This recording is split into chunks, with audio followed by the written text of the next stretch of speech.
Chapter 1771. It was as if they were watching a fantasy blockbuster. Everyone was so shocked that they couldn't speak for a long time. They watched as the majestic castle was razed to the ground in an instant. After a long while, Qin Xingxing asked in a daze, "Sister Leng sure is still in the castle? She won't have an accident, right?" Everyone looked at each other. Zhang Chao said uncertainly, "It shouldn't be a problem, right? That man looks very powerful." Although he said that, his expression was obviously worried. At this moment, Shuawan suddenly cried out in surprise. Everyone followed her gaze and saw an extremely unbelievable scene again. A tall building rose from the ground. They had all heard of these words before, but this was the first time they had truly felt these words. They saw that in the ruins where the ghost castle used to be, there seemed to be an invisible hand controlling it. Countless rubble and bricks automatically combined and rose bit by bit. A new castle slowly took shape in front of their eyes. If the scene of the ghost castle collapsing just now was like watching a fantasy blockbuster, then the scene of a castle appearing out of thin air at this moment was simply like a miracle. All of this was too inconceivable. Qin Xingxing said in a daze, "That man, is he a god? Otherwise, how could he have such a shocking ability?" No one could answer her question.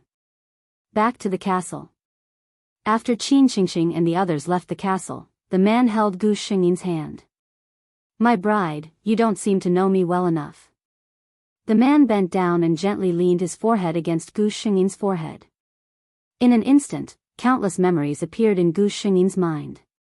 It was about the life of another person, a man named Nicholas Brent Filton. He was born in a famous noble family. He was supposed to be the eldest son of the family and the future heir. However, because his birth mother was unknown, his position had always been quite awkward. Later, his father, the promiscuous Duke of Violet, married the princess of the empire and even left an heir with an even more noble status. His position as the eldest son was even more awkward.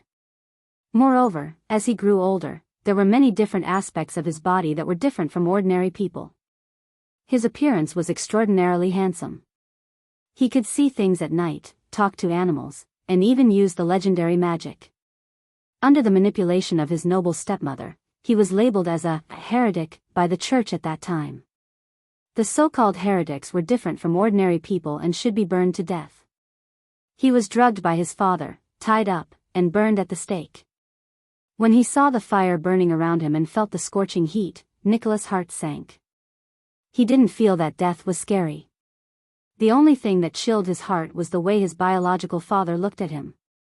His eyes were filled with fear and disgust instead of looking at his own son. Then, everyone saw a miraculous scene. This person who was called a heretic was not afraid of fire at all.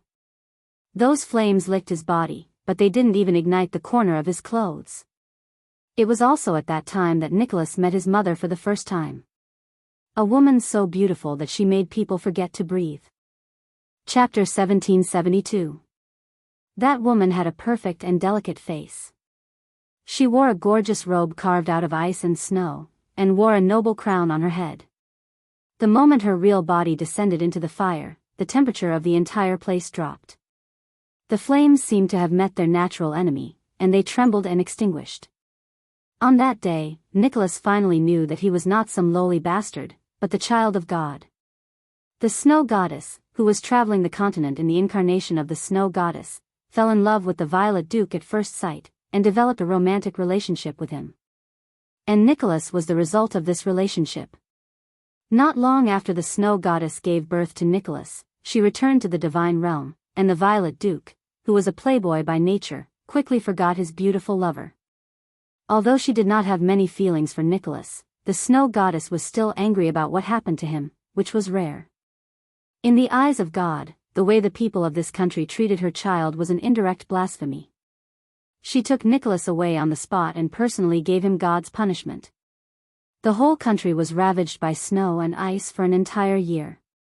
Food could not be grown, and countless people froze to death or starved to death. The rule of the whole country began to be in danger. No one dared to blame God, so they all vented their anger on the family that mistreated Nicholas. The Duke and the Princess lived in fear every day, deeply afraid that they would be retaliated against by the rioting people if they went out one day. But in the end, they still did not escape. The Holy See, which had once condemned Nicholas as a heretic, reached an agreement with the royal family. They personally tied up the Violet Duke and the princess, and made them kneel in front of the altar. They also said that they were willing to pay any price, just for the great snow goddess to appease her anger. In the end, the Violet Duke, his princess wife, and the child who was born with a noble status were forever exiled from the country. And Nicholas became the new Violet Duke. Because of his bloodline, Nicholas was almost immortal. He had experienced countless dynasties, and he had seen countless emperors ascend the throne and die. He even controlled the change of royal power in this huge dynasty. He became the most powerful man in this dynasty, and no one had any objections. Until he finally grew tired of this world. Thus, he sealed himself in his castle and fell into a deep slumber. Gu Xingyin's heart skipped a beat when she finished reading these memories. This man seemed to be of noble status, but he must have lived a very lonely life, right? Otherwise, he wouldn't have sealed himself into a deep slumber. A pair of hands reached out and covered her eyes. I told you not to look at me like that. I won't be able to control myself. A low and hoarse voice sounded in her ears. Besides, I'm not as pitiful as you think. I sealed myself because I felt that the world was too boring and I desperately wanted to see my bride. Gu Xingyin reached out to grab his hand and pulled it down. She looked at him in surprise. By the way, you haven't told me why you call me your bride. And how do you know that I'm your bride? Chapter 1773. Nicholas looked at her and said with a smile, let me put it this way.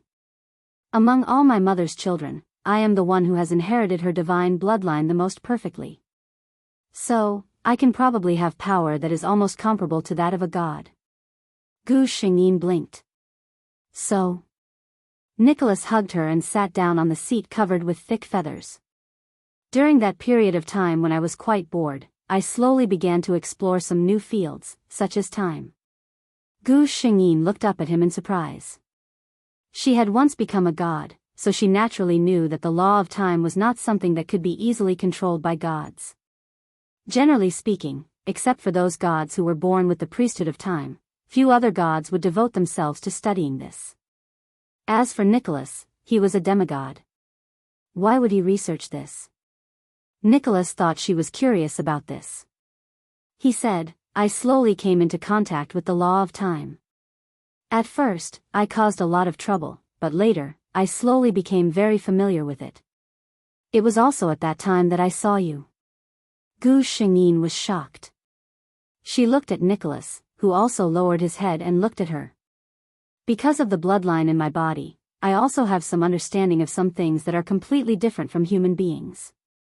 For example, the first time I saw you, I knew that you were my future bride. At first, I was just curious. I wanted to know what kind of woman I would be with in the future, and what about you could attract me. Nicholas's lips curled into a charming smile, and he looked a little helpless. Who knew that I would fall in just like that?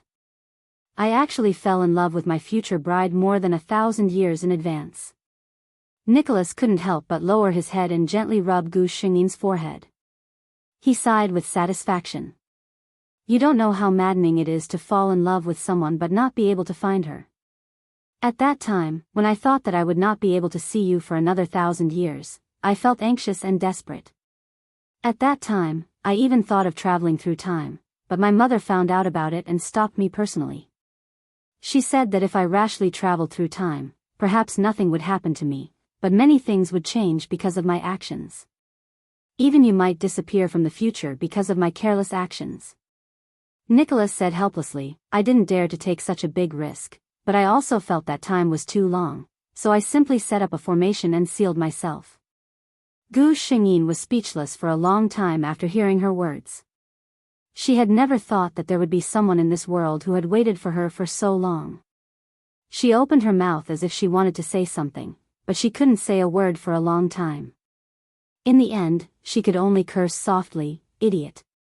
Nicholas smiled and hugged her tightly. This fool is the fool who loves you the most in this world. Gu Xingyin buried her head in his arms and couldn't help but smile. Oh, right. Nicholas seemed to have suddenly thought of something. He sounded a little apologetic. I know about some of the things that happened to you in this castle. It's my negligence. Because the castle's ceiling formation contains a huge amount of spiritual power, it can easily attract wandering souls and wild ghosts. Who would have thought that the territory of the Violet Duke would turn into a ghost castle that scares the living daylights out of people? Chapter 1774. Nicholas's tone was a little unpleasant. Fortunately, almost no one in this world knew him. Otherwise, even if those people did not dare to show it on their faces, they would definitely laugh at him for this matter in their hearts. As he thought about it, he suddenly stood up with Gu Xingyin in his arms. I'll take you to watch a good show. The moment he spoke, Gu Xingyin felt the scene in front of her change instantly. When she opened her eyes again, she found herself in the sky. That's right, she was in Nicholas's arms, and the two of them were standing in the air. Nicholas looked at her and asked, Aren't you afraid? Gu Xingyin shook her head. No, I think this feeling is very good. Nicholas laughed. As expected of his bride. Normal people would be scared to tears in such a situation, but she was the only one who was so calm. He turned his head and looked at the ominous black fog below. The entire castle was old and decayed, and a trace of disgust flashed in his eyes. His place had actually been reduced to such a state by these ghosts. Since you're a soul body, don't stay in the world and harm the living. Disperse, he said with an indifferent expression. Then, from under his feet, a wild snowstorm appeared in the sky. The snowstorm, which had the power to tear the world apart, shrouded the castle.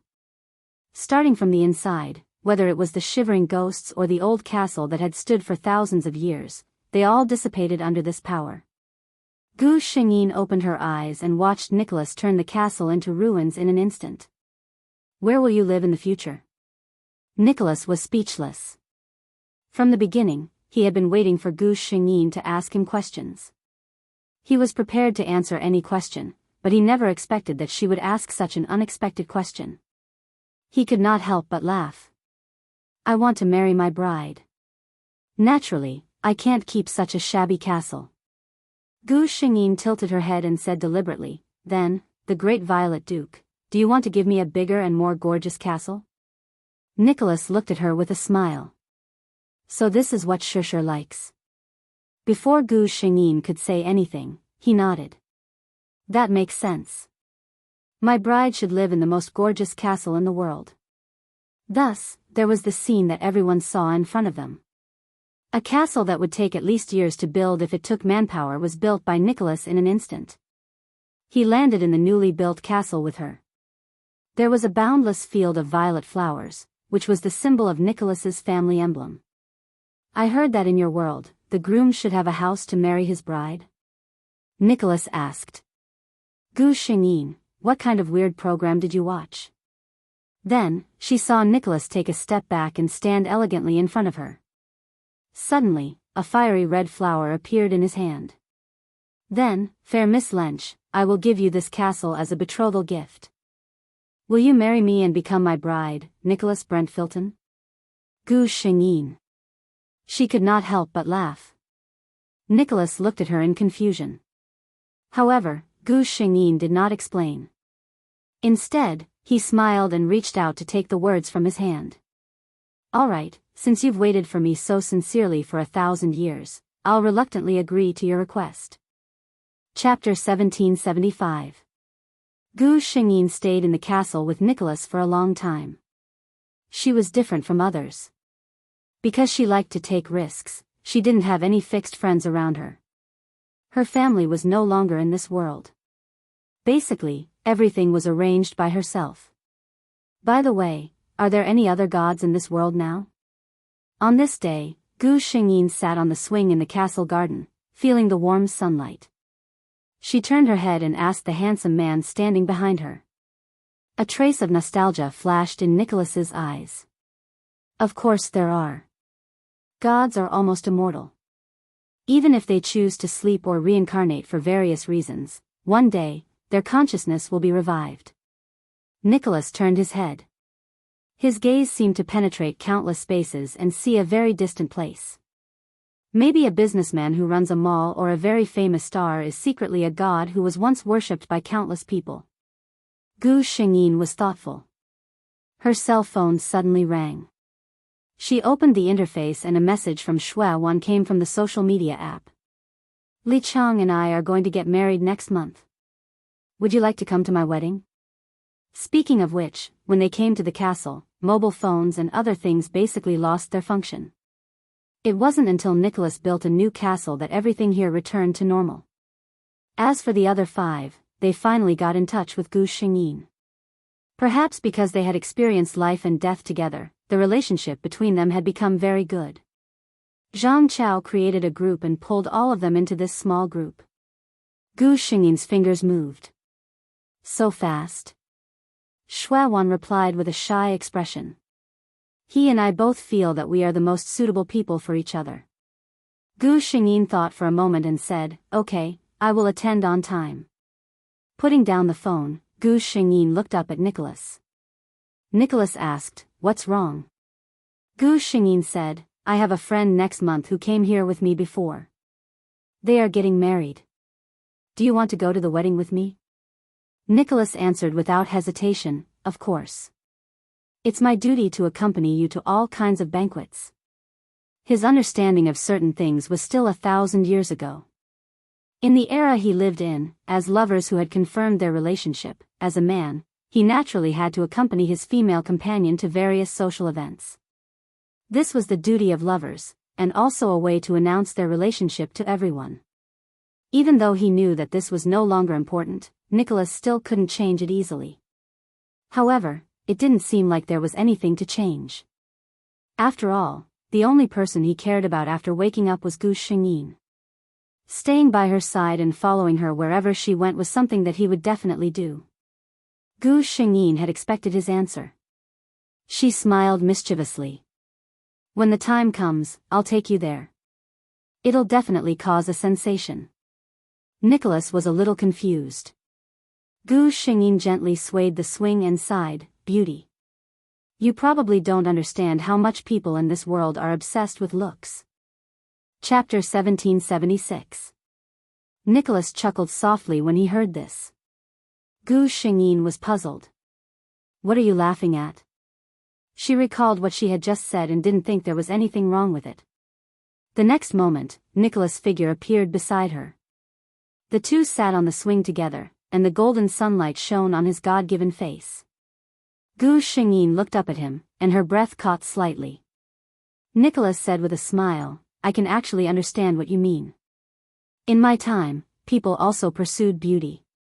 Every time the Violet Duke went out, the carriage was specially made. Because there would be many men and women who admired the Duke's beauty and tried everything to get close to him.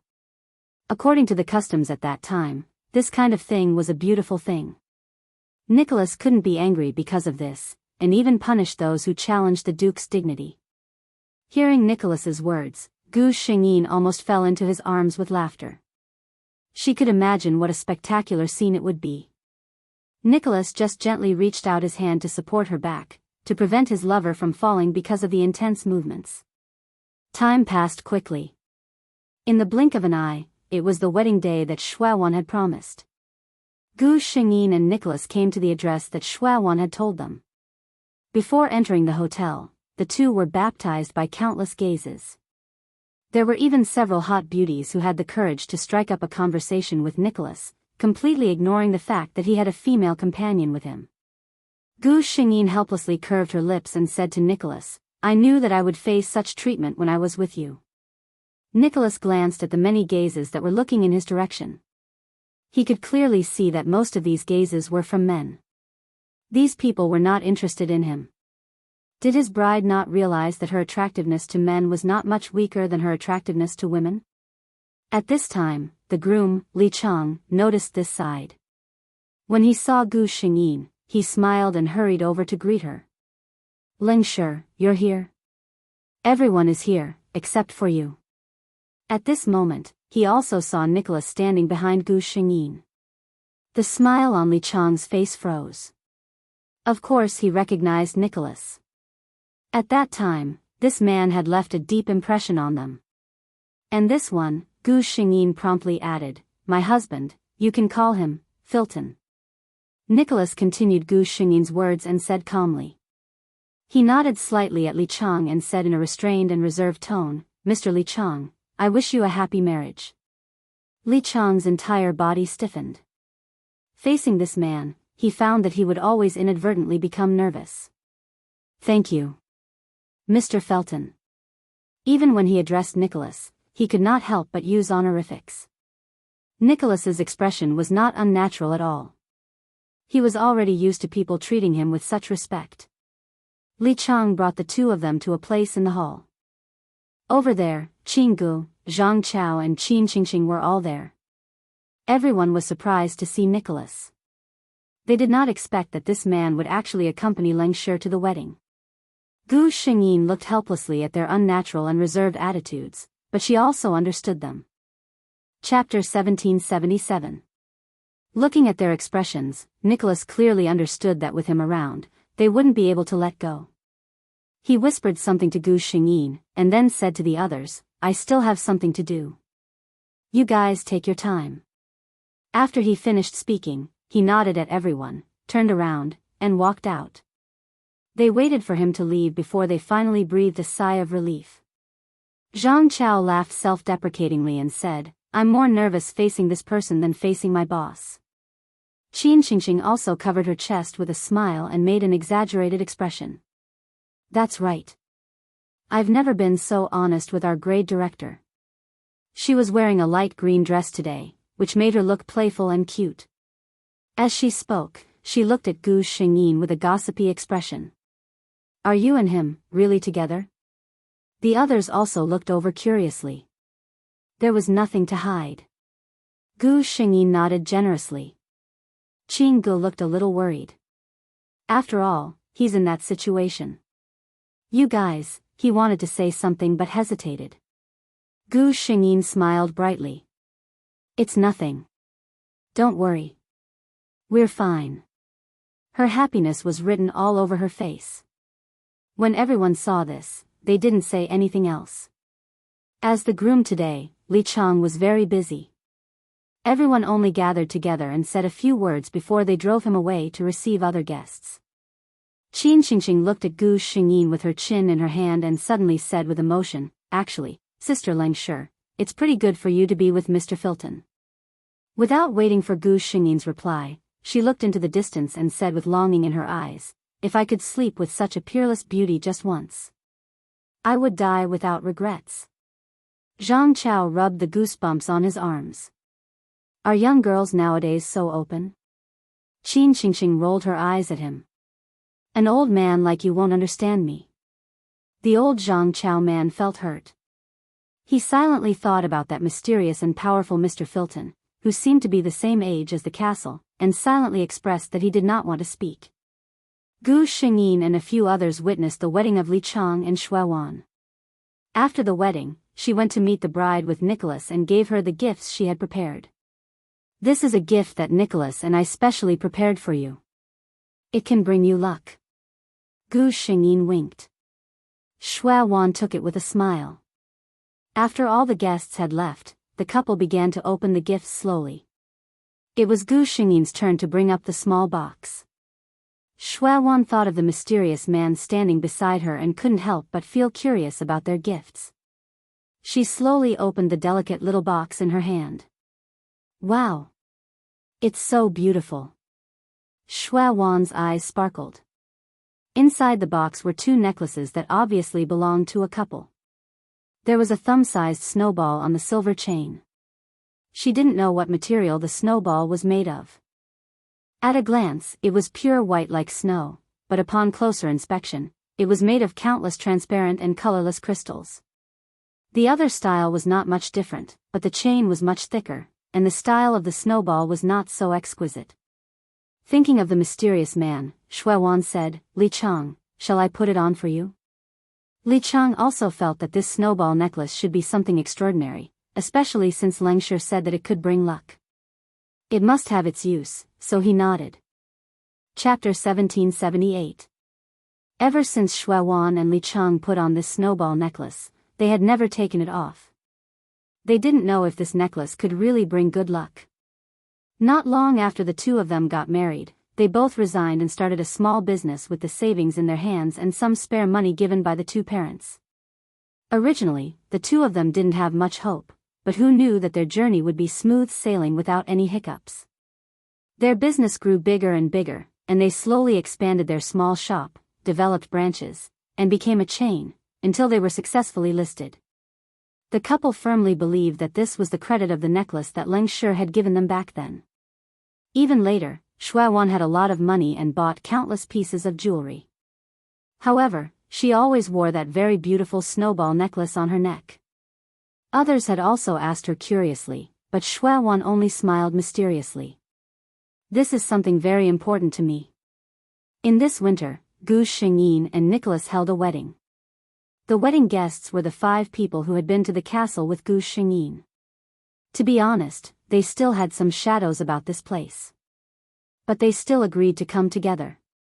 After arriving here, they quickly forgot to exclaim in amazement. While Zhang Chao was amazed, he carried out his instinct as a reporter and took hundreds of photos in one breath. Qin Xingxing still had a dreamy look on her face. I will feel like a real princess having a wedding in such a castle. She looked at Gu Xingyin enviously. She was now the mistress of a castle that was even more gorgeous than a foreign palace. Here, she was more than a princess. She was simply an empress. The wedding between the two of them was simple and solemn. The only audience was only 5 people. Everything was quiet and sacred. Only the moment the two of them exchanged rings, everyone's eyes suddenly blurred. The air suddenly became cool and thin. A woman wearing a gorgeous ice blue robe and a crown of ice and snow on her head appeared in the hall. She held a scepter in her hand, and at the top of the scepter was an exquisite 6-colored snowflake. She had long silver white hair that fell to the ground, long and curly silver eyelashes, and even her eyes were clean and cold silver white.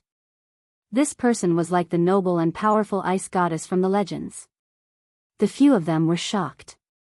Qin Xingxing covered her mouth to prevent herself from screaming. Nicholas seemed a little surprised by her appearance. He held Gu Xingyin's hand and bowed to the woman. "Mother, why are you here?" The woman's gaze swept over Gu Xingyin's body. Gu Xingyin only felt her whole body turn cold, as if she was surrounded by ice. "My dear Nicholas, you should have informed me about your wedding."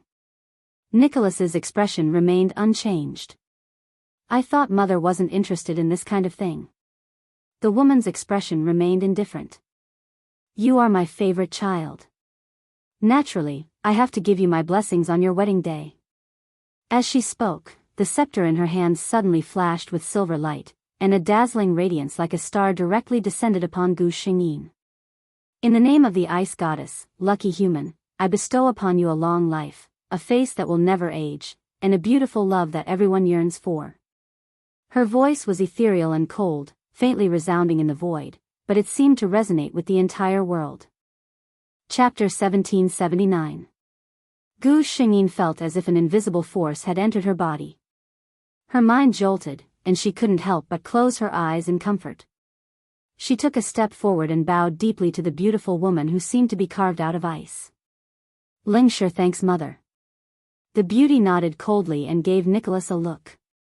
Her figure flashed again, and she disappeared without a trace. Everyone was dumbstruck. After a long while, Qin Xingxing rubbed her face hard. She didn't care that the makeup she had painstakingly put on was messed up. She said in a daze, "I think I was hallucinating just now."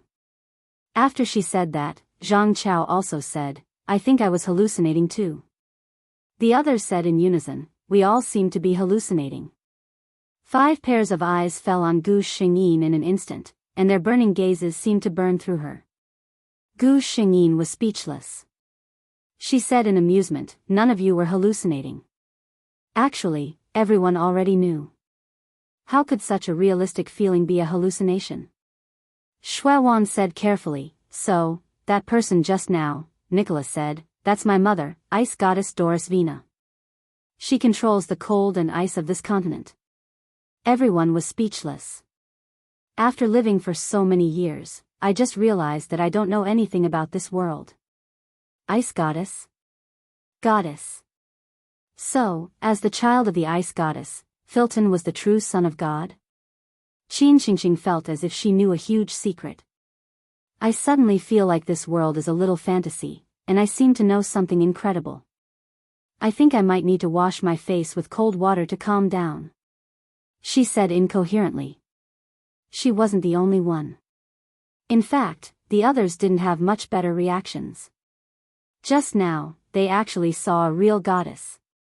Zhang Chao looked at Nicholas with burning eyes.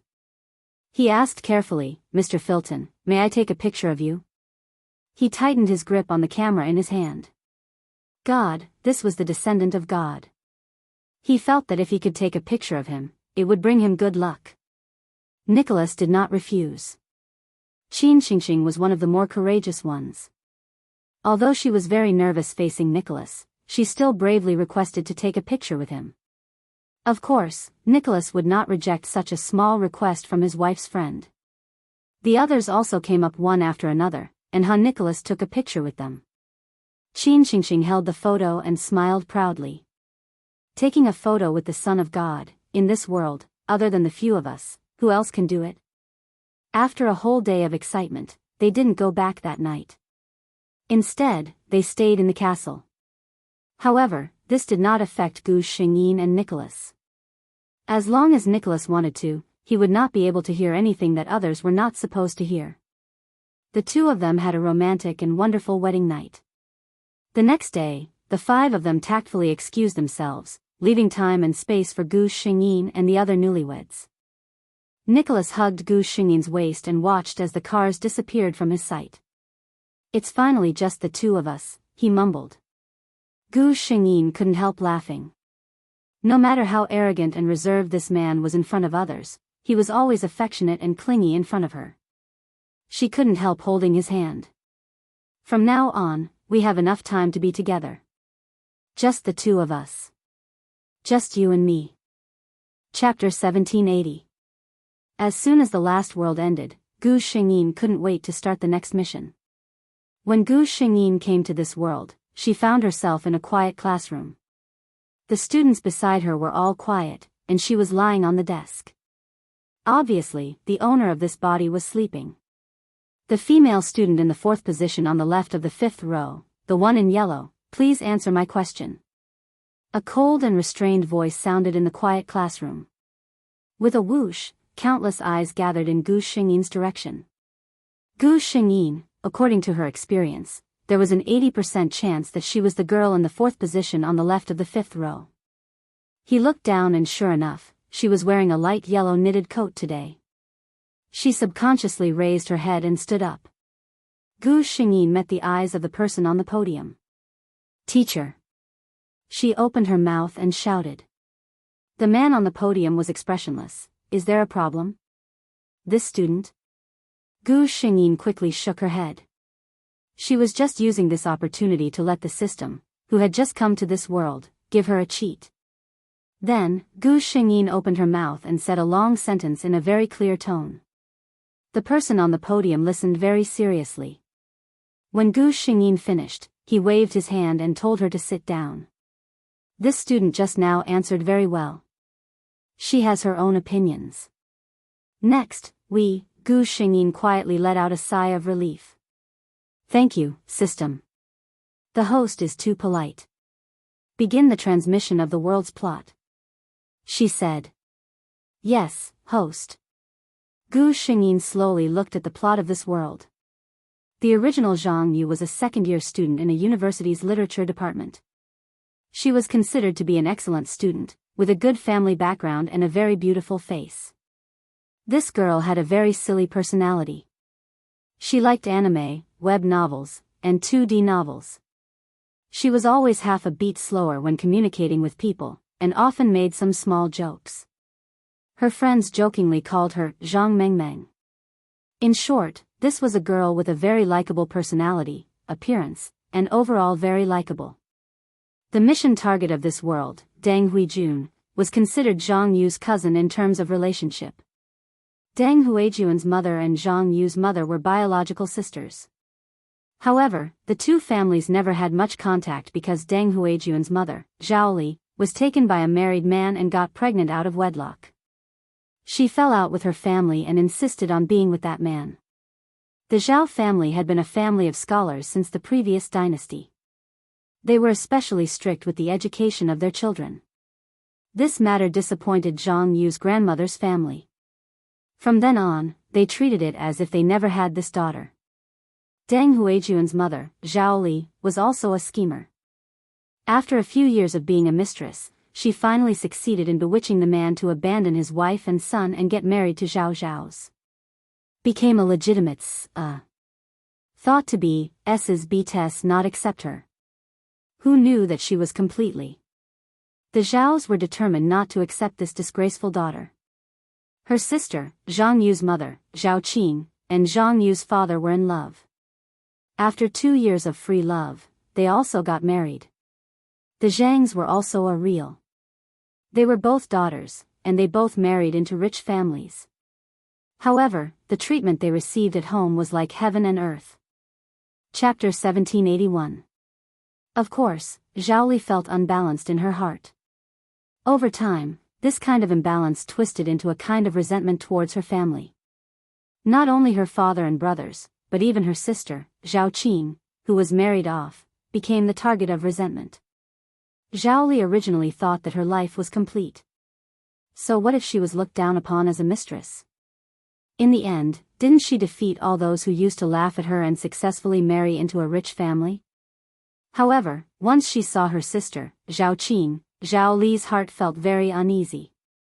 The Zhang family's family background was not worse than the Deng family's, but Zhang Yu's father, Zhang Qicheng, was much younger and more handsome than her husband, Deng Yuanlin. Moreover, the two of them fell in love freely. The Zhang family also liked Zhao Qing very much as their daughter-in-law. Zhao Li thought that her looks and methods were not inferior to her sister, Zhao Qing. However, she had spent a lot of effort, suffered a lot of disdain before she got what she wanted. However, Zhao Qing easily held it in her hands. She was really unbalanced. Deng Huijun was influenced by her mother since she was young. Naturally, she did not have any good feelings towards the Zhang family. Similarly, she was very disgusted with her aunt, who was the Zhang family's wife. She was 6 years older than Zhang Yu. After she graduated with a master's degree, she chose to teach at a university. It was also by chance that Deng Huijun found out that her cousin, who was born from her aunt, was also admitted to a university. She went back and told her mother, Zhao Li, about this matter. Zhao Li knew about Zhang Yu. She had 3 siblings in her family, her eldest brother, her, and her youngest sister, Zhao Qing. She heard that Zhao Qing's daughter was very doted on at home. In the Zhao family, she was also the apple of her parents' eye. However, her daughter, Deng Huijun, had never even stepped through the door of her grandmother's house. Zhao Li was very unreconciled. She and her daughter, Deng Huijun, discussed for a long time. Deng Huijun came up with a plan. "Mom, didn't you say that my grandfather's family pretended to be virtuous, old-fashioned, and inflexible?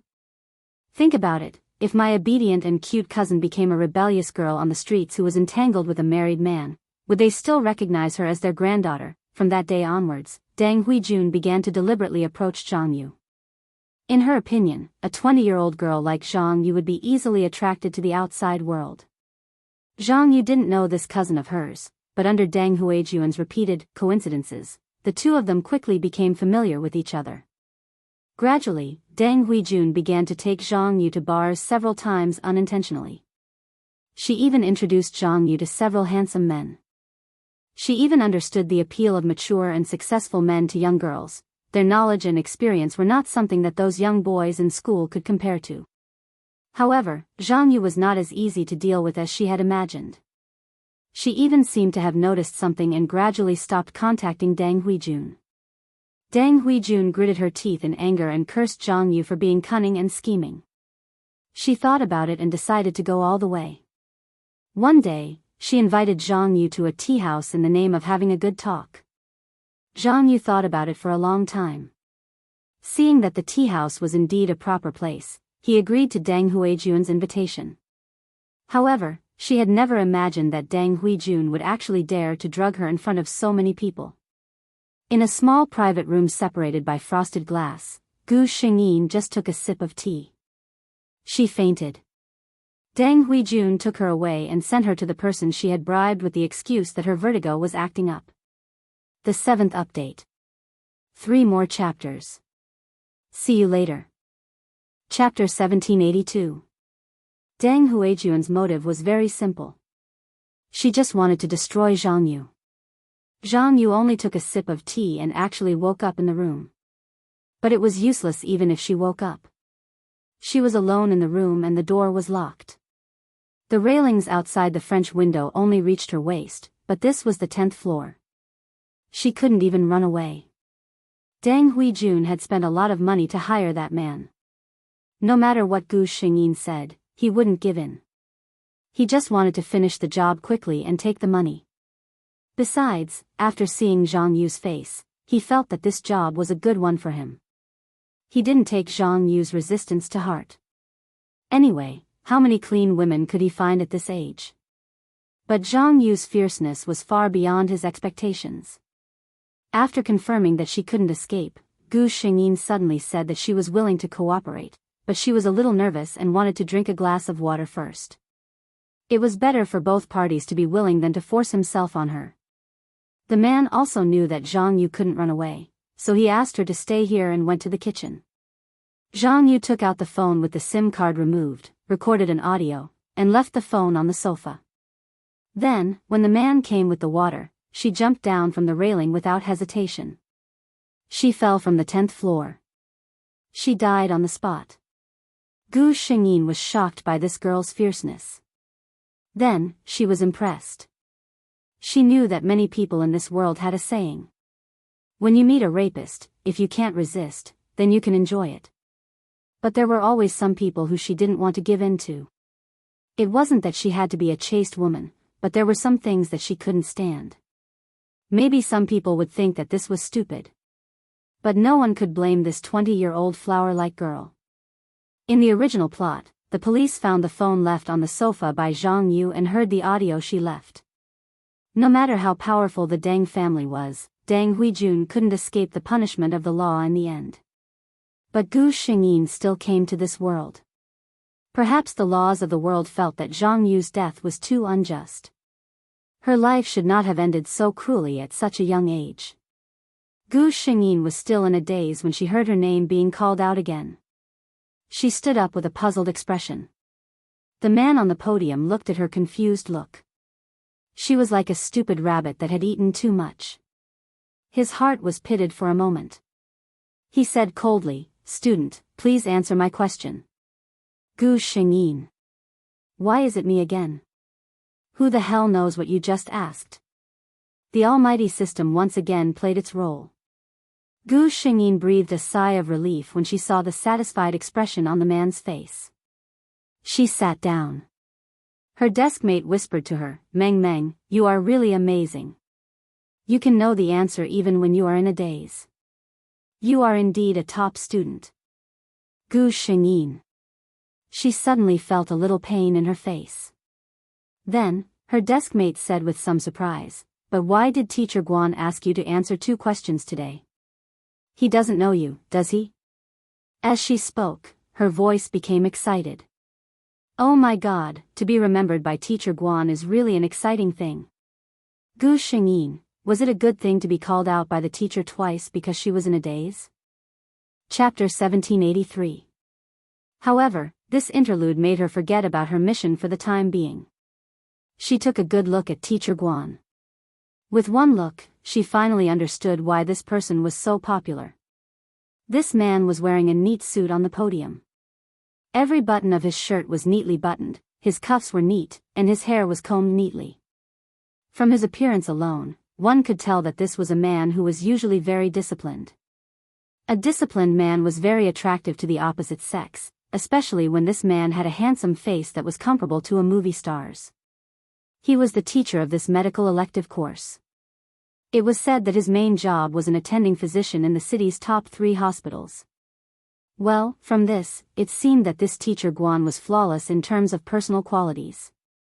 Such a young and handsome teacher with no shortcomings, placed in the middle of a group of boys who often carried a bag of breakfast into the classroom, was the best portrayal of a prince charming and a loser. Gu Xingyin searched through Zhang Yu's memory and found out that this teacher was called Guan Hanting. He was privately called the representative of a university's teachers by the girls in the school. He was also known as an abstinent Prince Charming because he did not like to smile and was not humorous like other young teachers. He never interacted or joked with the students. Gu Xingyin also found out a secret. In other words, Zhang Yu had secretly liked teacher Guan for a long time. However, teacher Guan obviously did not care about this. He did not even know Zhang Yu's name. There were too many girls in the school who liked him. There were also many female doctors and nurses who liked him in the hospital. However, Guan Hanting did not like any of them. In other words, he had no interest in the affairs between men and women. Gu Xingyin was lost in thought as she looked at this teacher Guan. In the eyes of others, she was lost in her thoughts as she looked at this handsome man. The deskmate who was talking to her earlier tugged at her again and whispered in her ear, "Meng Meng, control yourself. I know you have a crush on teacher Guan. Can you not be so obvious? Be careful not to stand up and answer a third question." Gu Xingyin regained her senses and smiled at the girl beside her. "I know, Wan. Don't worry." The petite and cute girl with long, curly hair beside her was called Song Wan. She was Zhang Yu's classmate in junior high and high school, and they were admitted to a university together. The two of them were best friends who could talk about anything. Fortunately, Guan Hanting didn't ask any more questions until the end of the class, which made all the students in the class feel relieved. Everyone knew that this teacher was cold and merciless. If you didn't know what he was talking about, then you were done for. Be prepared to increase your homework. What? Not doing it? Don't you want your usual attendance scores? Don't blame me if you fail. A university's examinations and exams had always been known to be perverted. These students originally thought that they could finally relax after getting into a university, but after getting into a university with much difficulty, they realized that it was not easy. Fairy tales are all lies. He still memorized books, took notes, reviewed his notes, and checked his attendance on time. Of course, compared to high school, you have the freedom to choose. Choose to work hard or not. In other words, he had to choose whether to fail or not. The bell rang for the end of class. Guan Hanting decisively shut his mouth and said, "Class is over." Without any hesitation, he walked out of the classroom with his courseware. "He's simply a handsome man," Song Wan exclaimed as she cupped her face. Gu Xingyin was speechless. Chapter 1784. Apart from this class, there were no other classes in the afternoon. Gu Xingyin packed her things and headed to the dormitory with Song Wan. Not far from the school building, the two of them were blocked by a boy. Song Wan instantly understood when she saw his flushed face. She glanced at Gu Xingyin beside her and said decisively, "I'll wait for you over there." Then, she quickly walked to the small pavilion not far away. Gu Xingyin was stunned for a second before she understood the situation. Speaking of which, Zhang Yu was quite popular in a university. It was not uncommon for boys to confess to her on the streets. "Is there anything I can help you with?" she asked politely. The boy seemed a little nervous. After about half a minute of silence, he seemed to have finally gathered his courage and said to Gu Xingyin in a desperate tone, "Senior Zhang Yu, I like you. Please go out with me." Gu Xingyin was speechless. What a straightforward, simple, and violent boy. Judging from his tone, he was a junior.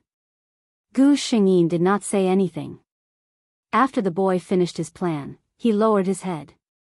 After waiting for a long time for Gu Xingyin's reply, he looked up at her in confusion.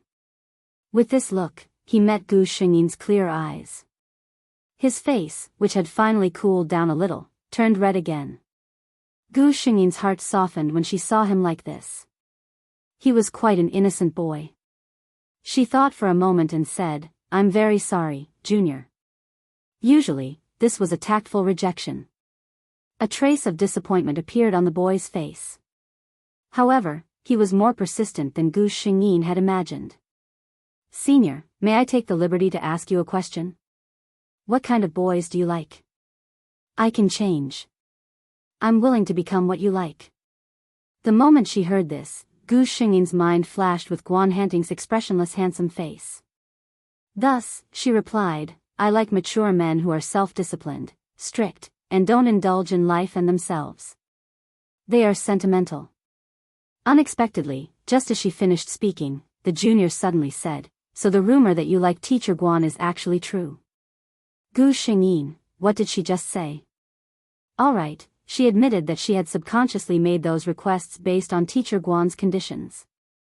But did everyone really know that she liked Guan Hanting?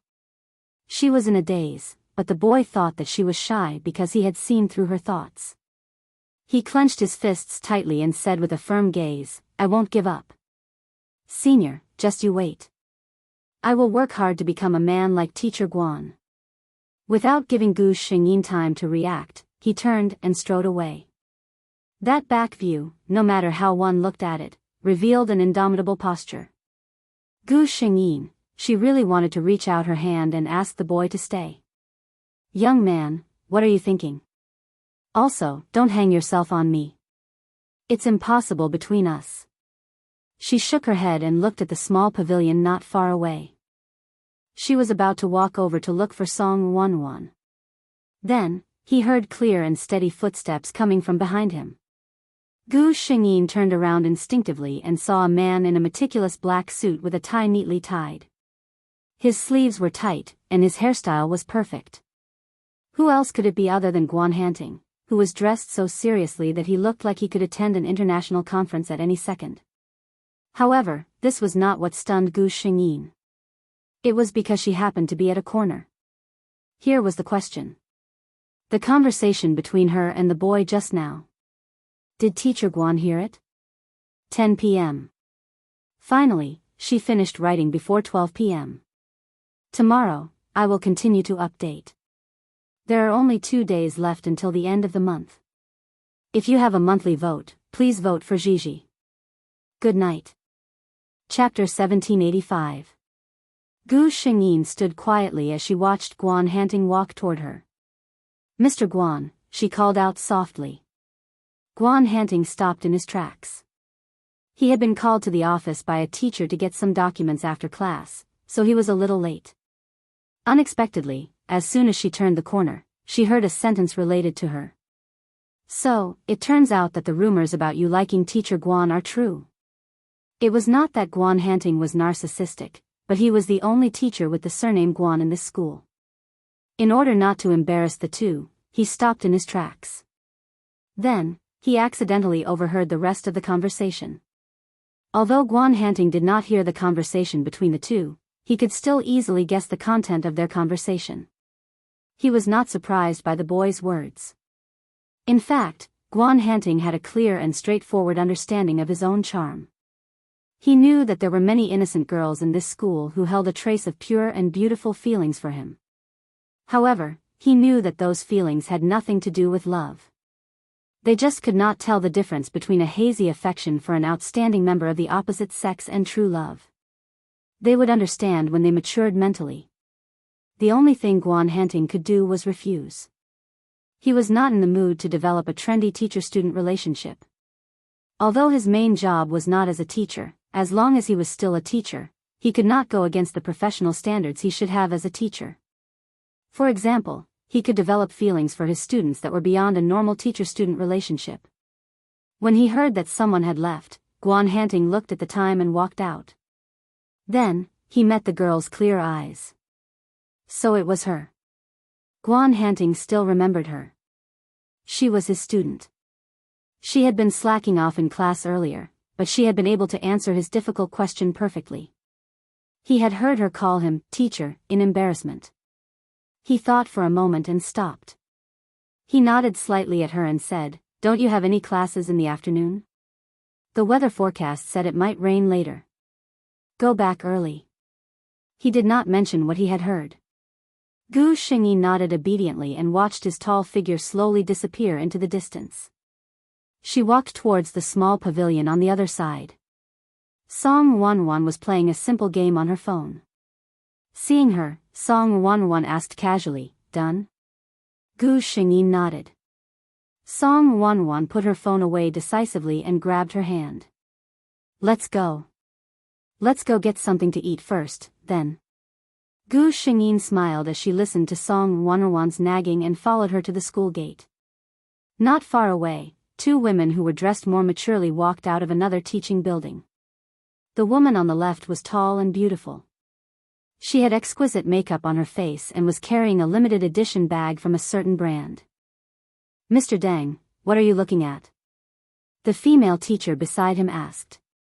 Deng Huijun withdrew her gaze and said with a smile, "It's nothing.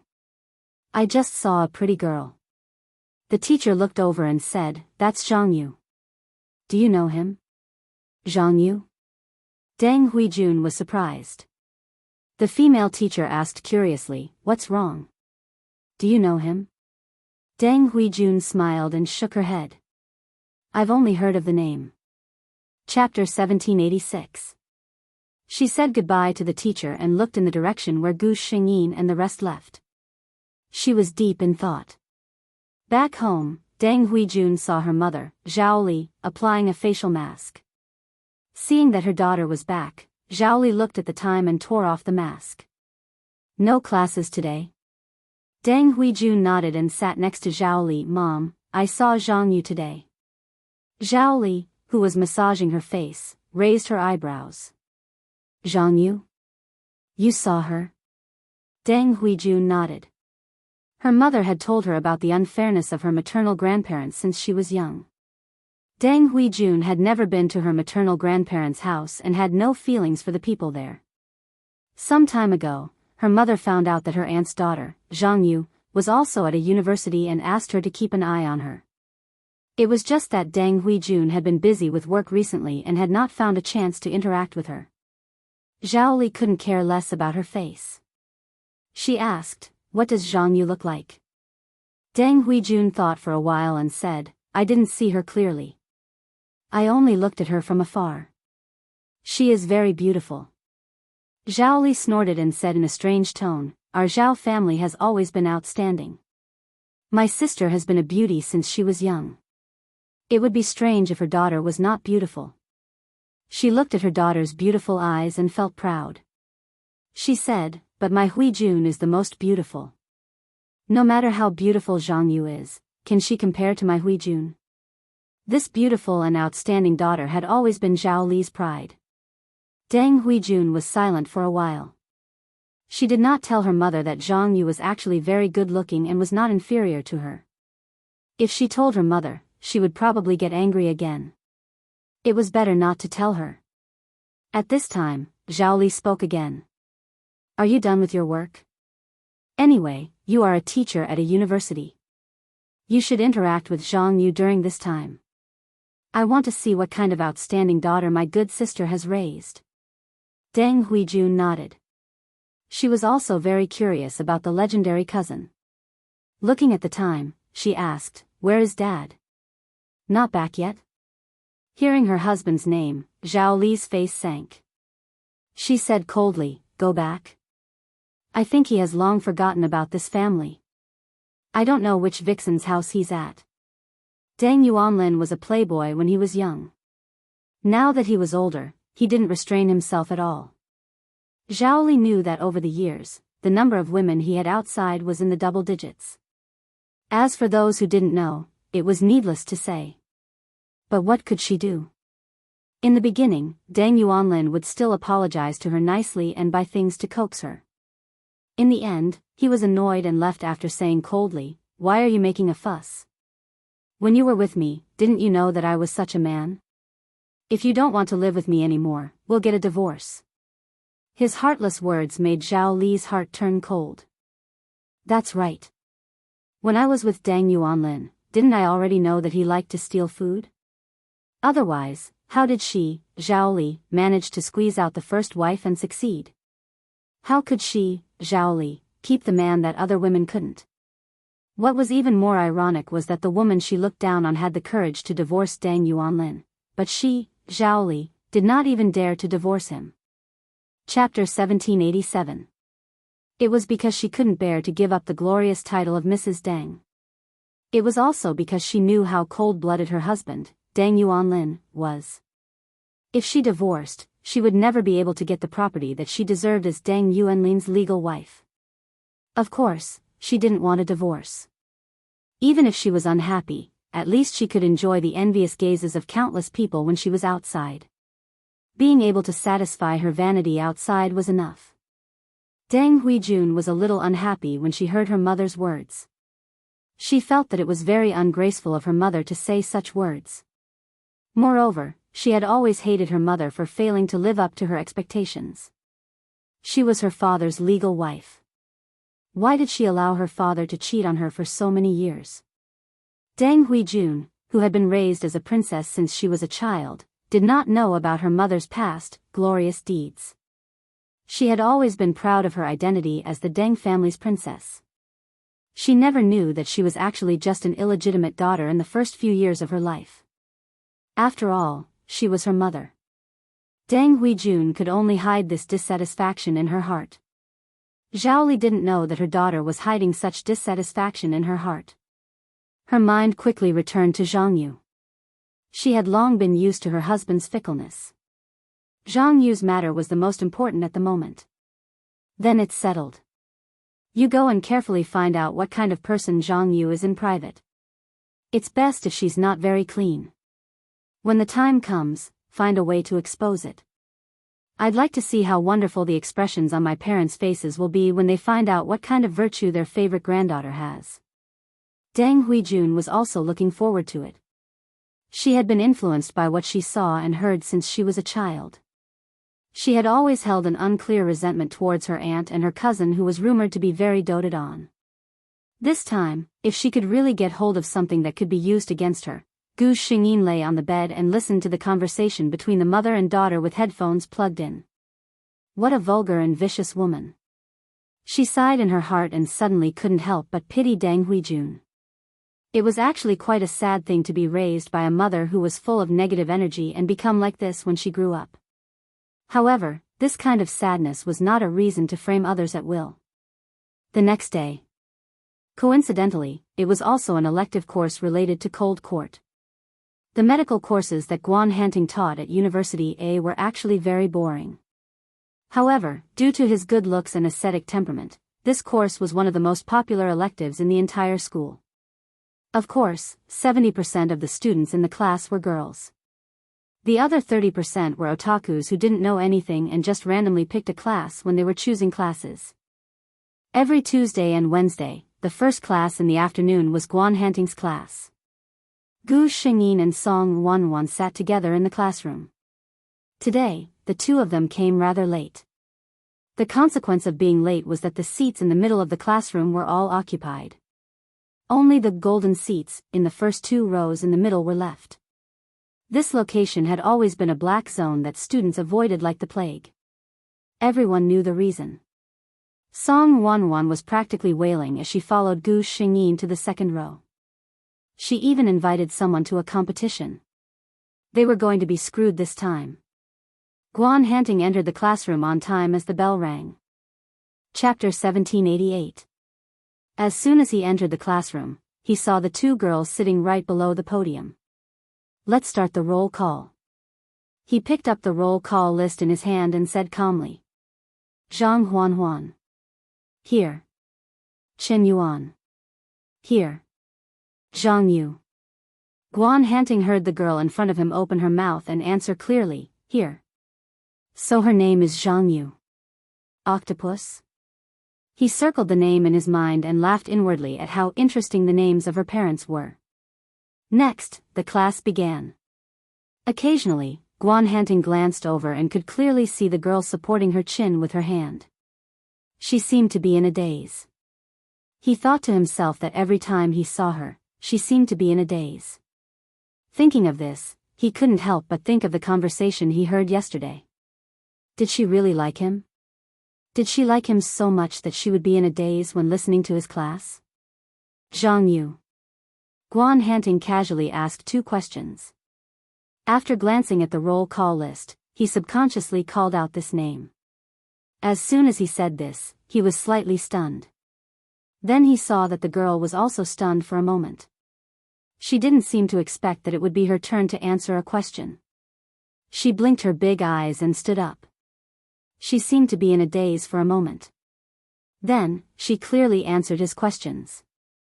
Guan Hanting was convinced by her ability to answer questions perfectly even when she was in a daze. Okay, sit down. Gu Xingyin breathed a sigh of relief. She was just in a daze a few times out of habit. How could it be so coincidental that she would be called out to every time? She began to sit properly and listen to the class attentively. She seemed to have been marked in this teacher's mind. She had to act quickly to wash away her image in his mind. During the entire class, Gu Xingyin found that Mr. Guan's eyes stopped on her at least 10 times. She thought to herself, that was close. He really did remember me. In fact, Gu Xingyin was overthinking it. Guan Hanting himself was a little puzzled.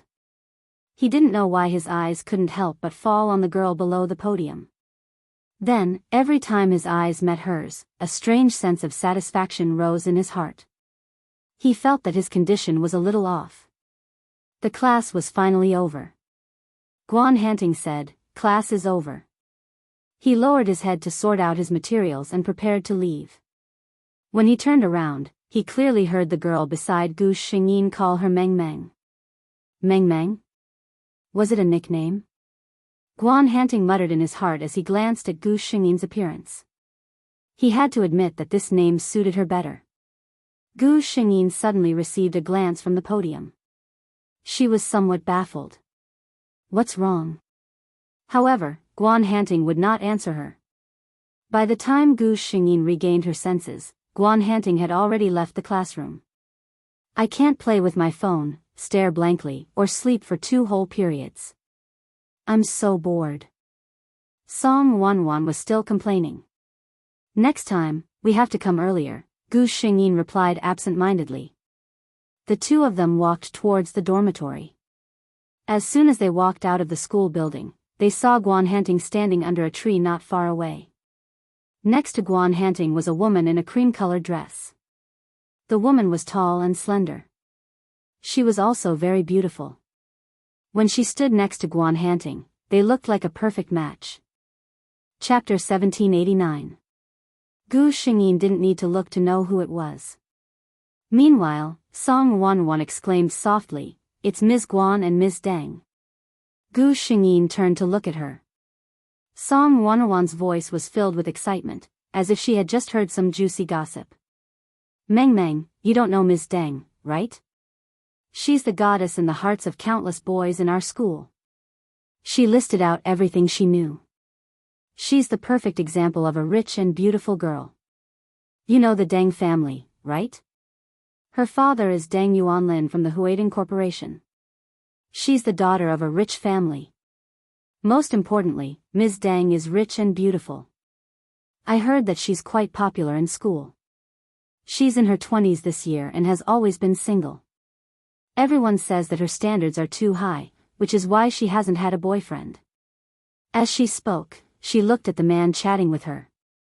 Could it be that Ms. Deng has taken a liking to our Ms. Guan? The more she thought about it, the more she felt that the 2 of them were a perfect match. Only then did Song Wanwan realize that Zhang Yu had always liked Ms. Guan. She laughed awkwardly and said, "Meng Meng, don't take it to heart. You know how our Ms. Guan is. She's the classic cold-faced killer. Many beauties have thrown themselves at her, but she's been cruelly rejected by him. He might not fall for Ms. Deng, right?" Gu Xingyin listened to her friend's anxious explanation and smiled. "It's okay. I'm not worried at all." Song Wanwan was stunned. Huh? This reaction wasn't normal. She was Zhang Yu's best friend. She knew very well how much her best friend liked Ms. Guan. Gu Xingyin said confidently, they won't be together. Song Wanwan looked at her in confusion. Was Meng Meng that confident? With Ms. Deng's qualities, not many normal men could resist her. Even if they couldn't be together in the end, it wouldn't be a bad idea to fall in love with such a beautiful and elegant woman. Gu Xingyin didn't explain much to her. Deng Huijun did have some feelings for Guan Hanting. She had always been proud and arrogant. For so many years, there had been many men who had pursued her, but none of them had caught her eye. It wasn't that she disliked the other party's family background, but she disliked the other party's appearance. When she met a handsome young master, she felt that the other party had no ability and was just a playboy relying on his family's yumeng. After all, she was quite well-to-do and could afford to waste time. It was fine for her to play for a few more years, so her family was not in a hurry. It wasn't until she met Guan Hanting at a university that Deng Huijun felt the fire in her heart, which had not been ignited for a long time.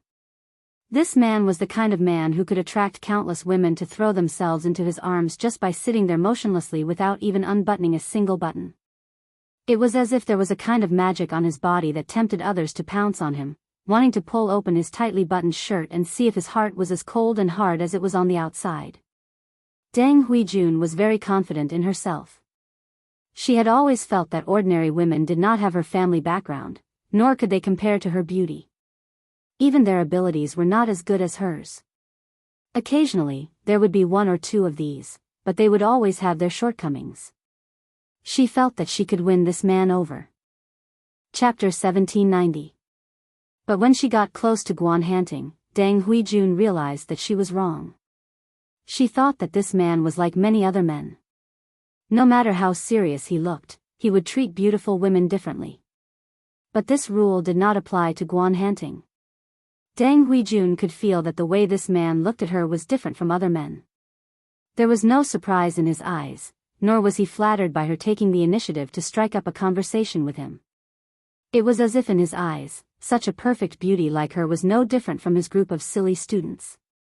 Deng Huijun felt helpless. This was the first time she felt defeated by a man. Guan Hanting could roughly sense Deng Huijun's thoughts, but he did not feel anything special about this outstanding female colleague of his. He raised his watch to check the time and nodded at Deng Huijun. "Ms. Deng, I have something to do tonight. If there's nothing important, I'll take my leave." He lifted his leg and was about to walk past Deng Huijun when he suddenly paused. Deng Huijun sensed his movement and looked in the direction he was looking at in confusion.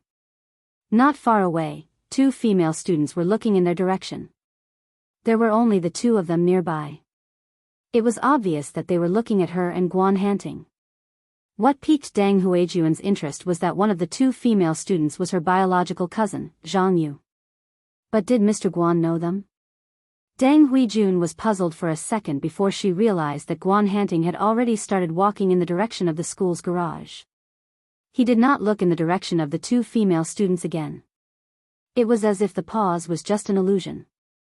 Deng Huijun did not take this scene to heart. Perhaps it was just an ordinary coincidence. "Let's go back," Gu Xingyin said to Song Wanwan when she saw the two of them walk away. Song Wanwan nodded quickly. It was a little awkward to be caught sneaking glances at others while talking to each other. Deng Huijun watched as Gu Xingyin left, and her lips curled into a smile. "Zhang Yu? Cousin will be coming to see you soon." Deng Huijun moved quickly. The next day, when Gu Xingyin went to class, she was stopped by someone. "Hello, classmate." Gu Xingyin turned around. Deng Huijun looked at her embarrassedly. "Excuse me, are you in the Chinese department?" "I'm a teacher in the foreign languages department. I have a document here that I want to give to Director Xiao of the Chinese department, but unfortunately, I just sprained my ankle. Can you help me deliver it?" How could an ordinary student refuse such a request? Gu Xingyin nodded and took the thick document from Deng Huijun's hands. Deng Huijun took the opportunity to take out her business card from her bag and handed it to her. "I'm Deng Huijun, a teacher in the foreign language department." "Thank you so much. I still don't know your name." Gu Xingyin flashed her perfect 8-tooth smile. "My name is Zhang Yu." You're welcome. Zhang Yu's skin was very fair and delicate like porcelain. The most beautiful feature of her face was her eyes. They were very big, and her clear black and white pupils were like two limpid pools. When she smiled, there was a sense of naivety to her. Her nickname, Zhang Mengmeng, was partly due to her naivety. Chapter 1791. While Deng Huijun was secretly pleased with the success of her plan, she was also jealous of Gu Xingyin's appearance. She was already 26 years old, while the little girl in front of her was only 20. However, she had never had such an innocent look, whether it was now, when she was 20 years old, or even when she was younger. Her mother was very strict with her since she was young. Mrs. Deng, Zhaoli, only had one daughter. She felt that her daughter was her pride, and she must do her best in everything. Therefore, Deng Huijun was forced to endure her mother's resentment toward her maternal grandparents and aunts since she was young. She also had to learn various talents and skills. She did not have a so-called childhood, and she did not know how to smile so sweetly and innocently. Because her mother asked her to be a proud lady since she was young. The more outstanding her daughter was, the better she, as a mother, could stand tall in this family. It had to be said that Zhaoli had succeeded. Now, Deng Yuanlin did not have any feelings for his wife, Zhaoli, but he doted on Deng Huijun, the daughter who brought him pride. Occasionally, Deng Huijun looked at the children who acted coquettishly and asked their parents for candy. She felt a trace of envy in her heart. However, this envy turned into jealousy when it came to Gu Xingyin. She heard that her aunt and uncle had a very good relationship, and they were a famous model couple in the circle. They were not like other rich families, where there were all kinds of gossip every 2 to 3 days. Regarding this, Deng Huijun had reservations in her heart. In this upper-class society, she had seen too much ugliness under the glamorous appearance. Who knew if the Zhang family and the Zhang family were indifferent to each other under the beautiful appearance? As for her cousin, Zhang Yu, it was said that she had been pampered by the family since she was young. Deng Huijun used to be indifferent about this, but after seeing Zhang Yu, she believed it in her heart. If Zhang Yu hadn't grown up being spoiled and protected by her family, how could she have raised such a pair of pure eyes like Zhang Yu's? She watched Zhang Yu walk away with the documents, and a trace of disgust flashed in her beautiful eyes. She now understood why her mother hated her aunt so much. Because now, when she looked at Zhang Yu, she also hated her very much. It was the kind of thing that I had to pay a huge price and put in a lot of effort to get, but in her world, it was so easy to get. This kind of disparity could easily make people feel unbalanced. And the result of this imbalance was hatred in his heart. Especially since Deng Huijun did not have a good impression of Zhang Yu. It was very easy to hate someone. Gu Xingyin took the documents and handed them to the grade director.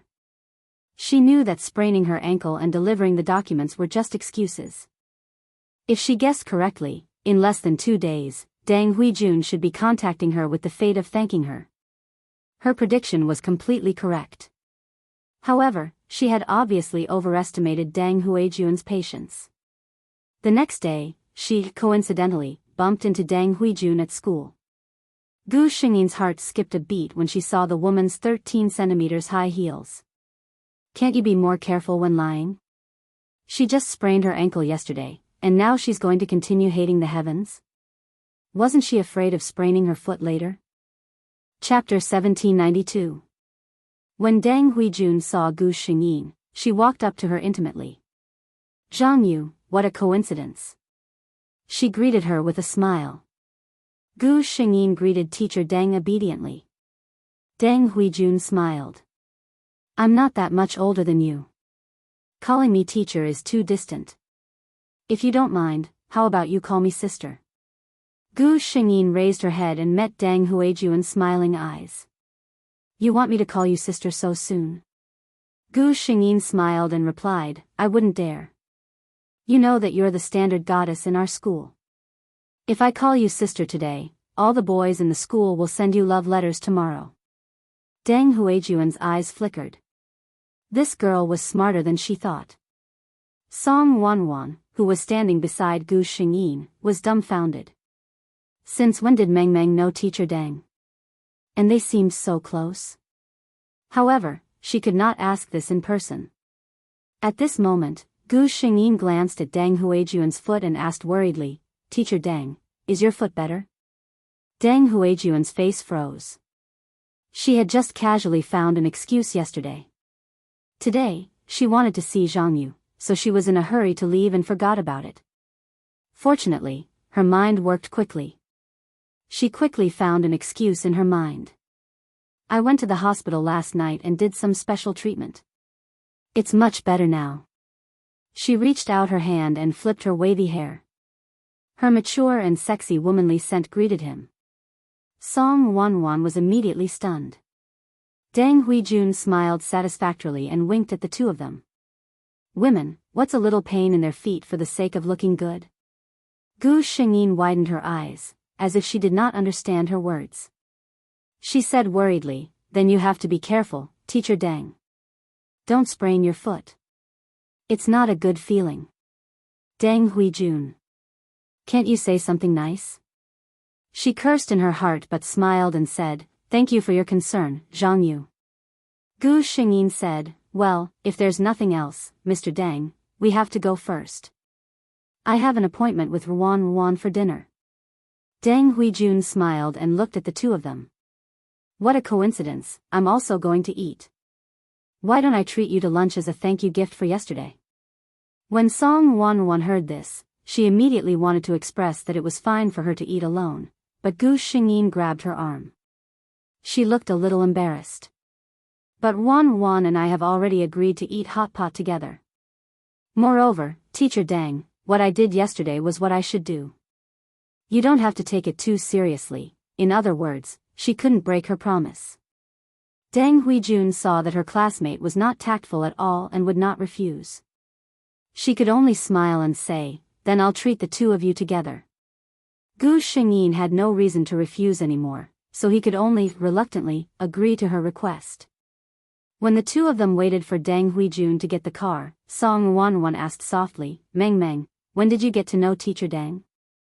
Gu Xingyin briefly told her what had happened yesterday. Song Wanwan's eyes widened. "That Teacher Deng is so gentle. He even specially came to thank you for this." Gu Xingyin smiled noncommittally. Maybe. Considering that the two of them still had classes in the afternoon, Deng Huijun brought them to a buffet restaurant not far from the school. Deng Huijun was very depressed.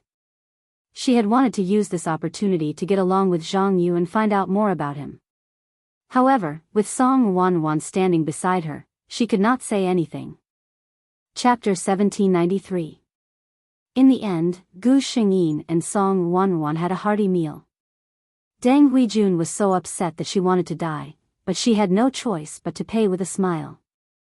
"Thank you, Ms. Deng," Gu Xingyin thanked Deng Huijun with a smile. Deng Huijun suppressed her annoyance and said with a smile, "You don't have to thank me." She sent the two of them to the school gate before driving off. Meng, Song Wanwan suddenly called out to Gu Xingyin. Gu Xingyin turned her head and asked, "What's wrong?" Song Wanwan hesitated for a moment before asking, "Did you really just meet Ms. Deng yesterday?" Gu Xingyin nodded. "We met for the first time yesterday when I delivered something for her." Song Wanwan looked a little worried. She whispered, "Do you think that Ms. Deng is being too nice to you?"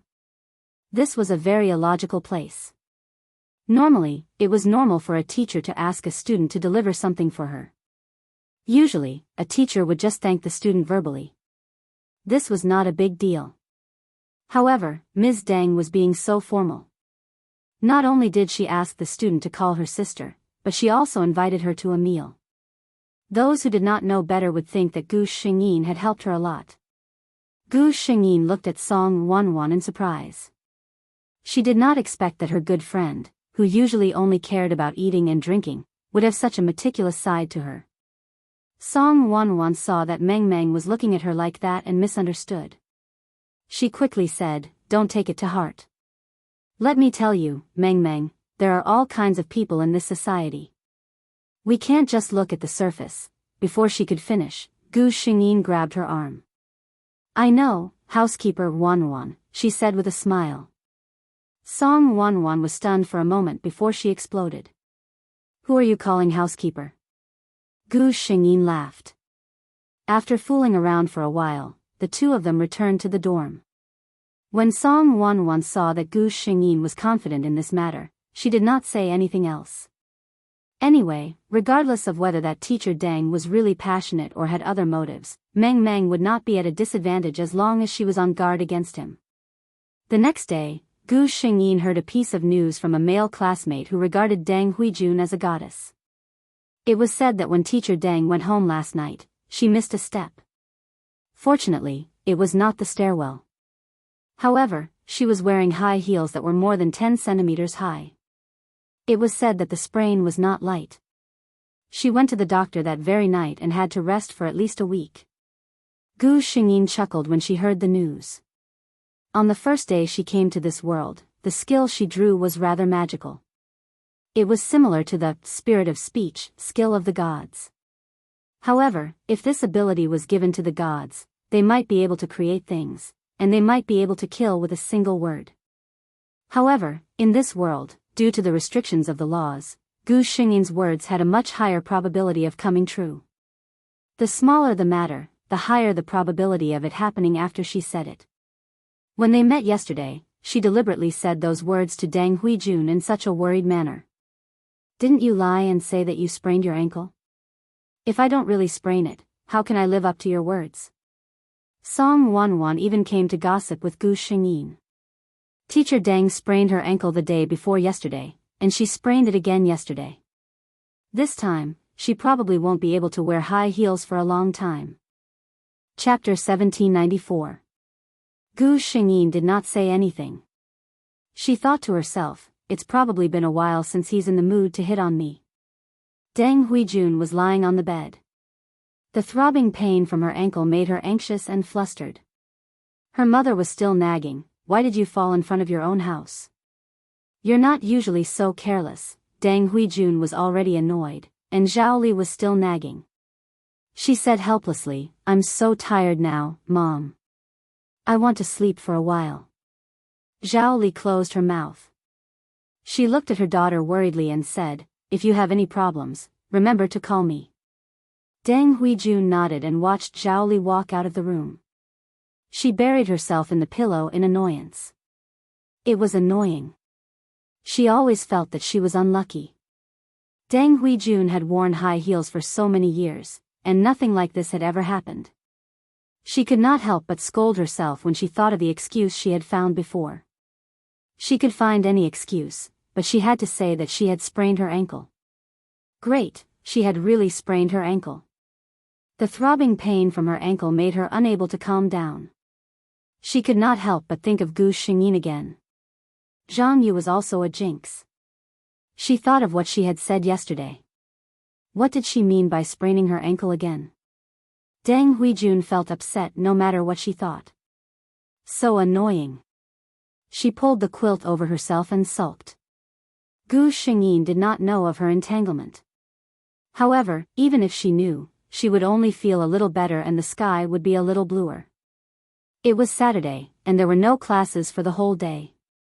Gu Xingyin and Song Wanwan had originally agreed to go hiking in the nearby suburbs. However, Song Wanwan suddenly said that she had a date. Gu Xingyin, who was forcefully fed a mouthful of dog food, angrily put on beautiful makeup and then ran to the largest theme park in the city center to play alone. Water park? She did not want to play. It would be too troublesome if she got water all over her face. Roller coaster? Gu Xingyin looked at the young people who were vomiting as soon as they came down, and walked away silently. After looking around, Gu Xingyin realized that there was nothing she wanted to do. She strolled around and stopped in front of a machine for holding dolls. Looking at the pile of dolls in the glass container, Gu Xingyin's mood finally improved. I want 10, she said as if she was talking to herself. She had said this to herself, but she didn't expect the children lining up next to her to hear it.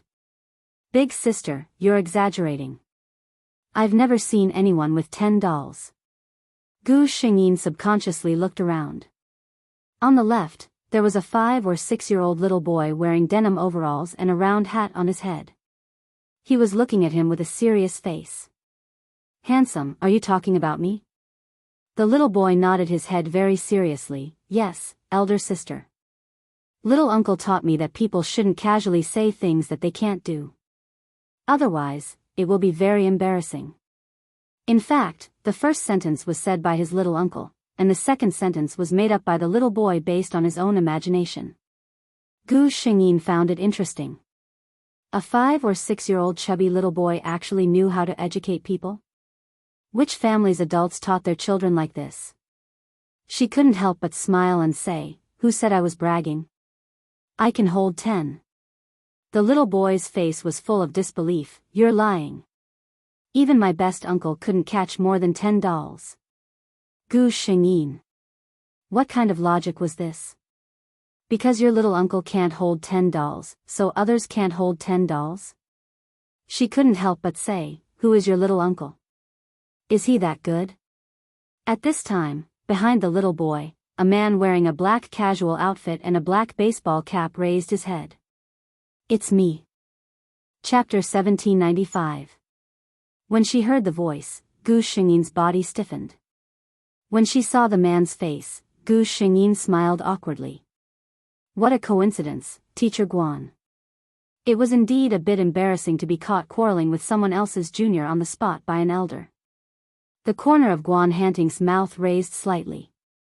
What a coincidence, student Zhang Yu.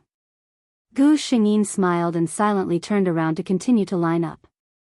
At this time, the little boy spoke. This time, he looked up and asked Guan Hanting, "Little uncle, do you know that beautiful sister?"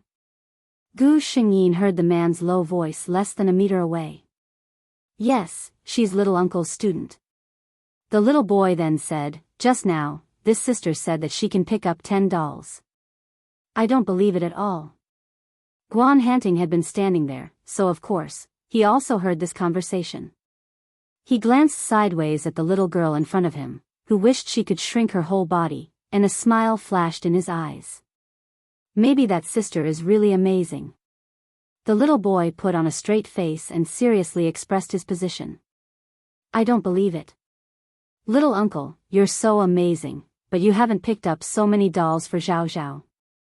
Gu Xingyin listened to the little boy emphasize this again and again, and her heart was also full of energy. She turned around and looked at the little Shota called Zhao Zhao. With the same serious expression, she said, I say, little handsome, your parents taught you not to casually say things that you can't do. Then, did they teach you not to casually question other people's words in a situation where you don't have absolute certainty? These words were obviously somewhat difficult for the little boy to understand. He blinked a little blankly, obviously not knowing how to answer. In the end, the little boy could only look at the little uncle he admired most for help. Guan Hanting was originally standing aside to watch the show. At this moment, he received the little boy's pleading eyes and coughed softly, suppressing the smile on the corner of his mouth. He said, Zhao Zhao, sister is right. You can't question others casually outside. It's very impolite. Obviously, Guan Hanting had a high position in the little boy's heart. Gu Xingyin looked at Guan Hanting. After saying that sentence, the little boy pursed his lips, obviously feeling a little wronged. However, he still obediently apologized to Gu Xingyin. Gu Xingyin's heart almost melted when he saw the tears in her big, watery eyes that were on the verge of falling out of her eyes. She quickly half-squatted down and coaxed him in a low voice, Little handsome, is your name Zhao Zhao? Zhao Zhao, don't cry. Big sister will catch a doll for you to play with later, okay? However, the little boy was obviously a person with moral integrity. He wouldn't be easily conquered by sugar-coated bullets. He said with a strong backbone, I have little uncle. Little uncle will give me many dolls.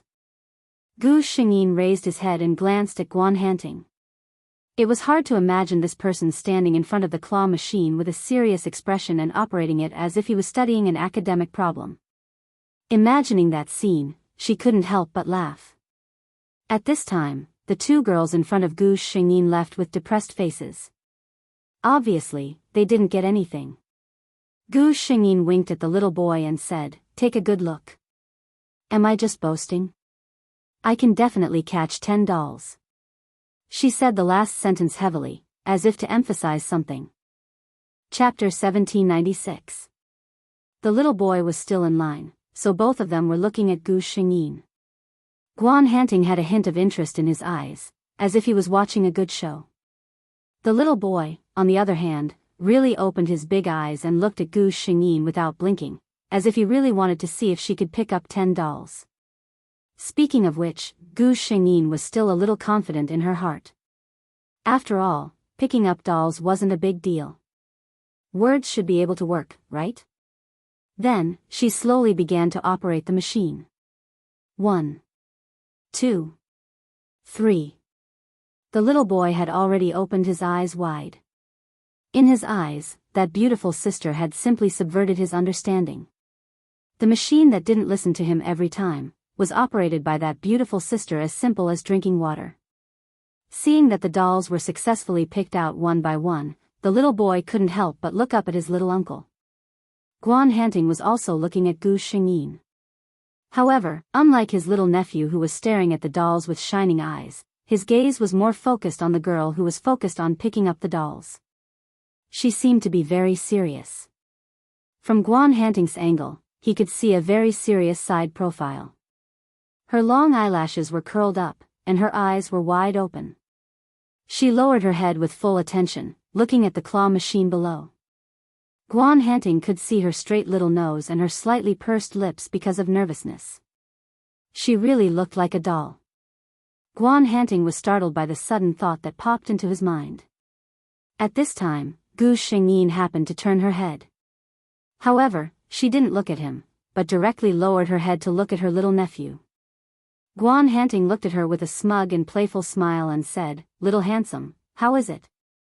Do you want to count how many dolls this sister has picked up in total?" In front of her, there were exactly 10 dolls, no more, no less. Guan Hanting felt the corner of his clothes being pulled. He lowered his head and saw his nephew looking at him with pitiful eyes. The meaning in his eyes was self-evident. Guan Hanting glanced sideways at Gu Xingyin. Her black eyes were sparkling. She was obviously very happy. He curled his lips into a smile. Just as the couple in front of him left, he also walked in front of the machine. He turned to Gu Xingyin and said, "Please help me look after Zhao Zhao." Guan Hanting began to concentrate on operating the machine. Gu Xingyin stood at the side with her arms full of dolls. In front of her was the little boy, Zhao Zhao, who was standing obediently. In front of him was Guan Hanting, who was holding a doll with a serious face. This man was really handsome. As she watched, Gu Xingyin couldn't help but sigh. Perhaps it was because he had come out to have fun, but today, Guan Hanting was dressed very differently from his usual style. He wore a rather casual outfit with a handsome baseball cap on his head. This kind of outfit made him look less strict and distant than usual. He looked much more youthful and approachable. Gu Xingyin dared to guarantee that if Guan Hanting dressed like this in school, his popularity in a university would be even higher. However, his expression was still cold. He was clearly playing such an interesting game, but his expression was as serious as if he was performing a major surgery. Gu Xingyin looked at him expressionlessly, but his hands were very fast and accurate as he picked up the dolls one by one from the machine. 1, 2, 3, when he stopped, Gu Xingyin counted and gloomily found that there were exactly 11 dolls. Chapter 1797. Gu Xingyin, if she didn't know what kind of character Guan Hanting was, she would have thought that he was doing it on purpose. However, the little boy didn't give Gu Xingyin any face at all. He cheered and ran up. After counting them one by one, he proudly showed off to Gu Xingyin. "Sister, my uncle picked up 11. Gu Xingyin, she held the dolls in her hands and smiled as she praised him. This praise came from the bottom of her heart. Everyone knew that this kind of doll picking was really a skill. It was already good enough for an ordinary person to pick up a doll after playing a few times. Gu Xingyin admitted that if she didn't rely on the spirit of speech, it was hard to say if she could successfully pick up one. Guan Hanting, on the other hand, had managed to pick out 11 of them with his own abilities. However, the little boy was in a dilemma after being proud for a while. Children actually liked the fun of playing games. Guan Hanting held the dolls in his hands and said to him seriously, "Since you let your uncle pick up so many dolls, all of them are yours." Gu Xingyin held back her smile and looked at the little boy's confused face. Obviously, he didn't think about how to deal with these things. Some people were already looking over. Gu Xingyin was a girl, so it was fine. However, Guan Hanting was a man, and he was an iceberg cool guy. Yet, he was holding a bunch of colorful dolls in his hands. This contrast attracted the attention of many passers-by. Gu Xingyin even saw a few young girls taking out their phones and secretly taking photos. Guan Hanting just looked at his little nephew seriously. Gu Xingyin knew that this was probably his special way of educating his nephew. He was teaching him how to be responsible for his own actions and how to find a way to solve the problem. Therefore, Gu Xingyin didn't say anything and just stood at the side and watched quietly. The little boy tilted his head and thought for a moment. Then, he suddenly stretched out his hand and took the two dolls. He looked at Gu Xingyin and asked, "Sister, do you like dolls very much?" Gu Xingyin instantly understood the little boy's meaning and cleverly avoided this trap. She shook her head and said, "Sister does like dolls, but sister already has a lot of them." She glanced at the man in her arms. Seeing this, the little boy didn't say much and ran to the two girls who were taking photos. Gu Xingyin couldn't hear what he was saying, but from the interaction between them, she could tell that the little boy was probably asking the same question as her.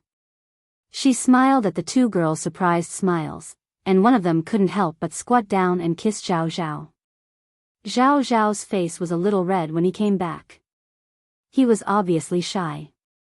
He looked at Guan Hanting as if asking for his opinion. Guan Hanting's eyes softened, and a rare smile appeared on his face. Zhao Zhao did a great job. Sharing your things with others not only solves your own problems but also brings happiness to others. The little boy was very happy to be encouraged.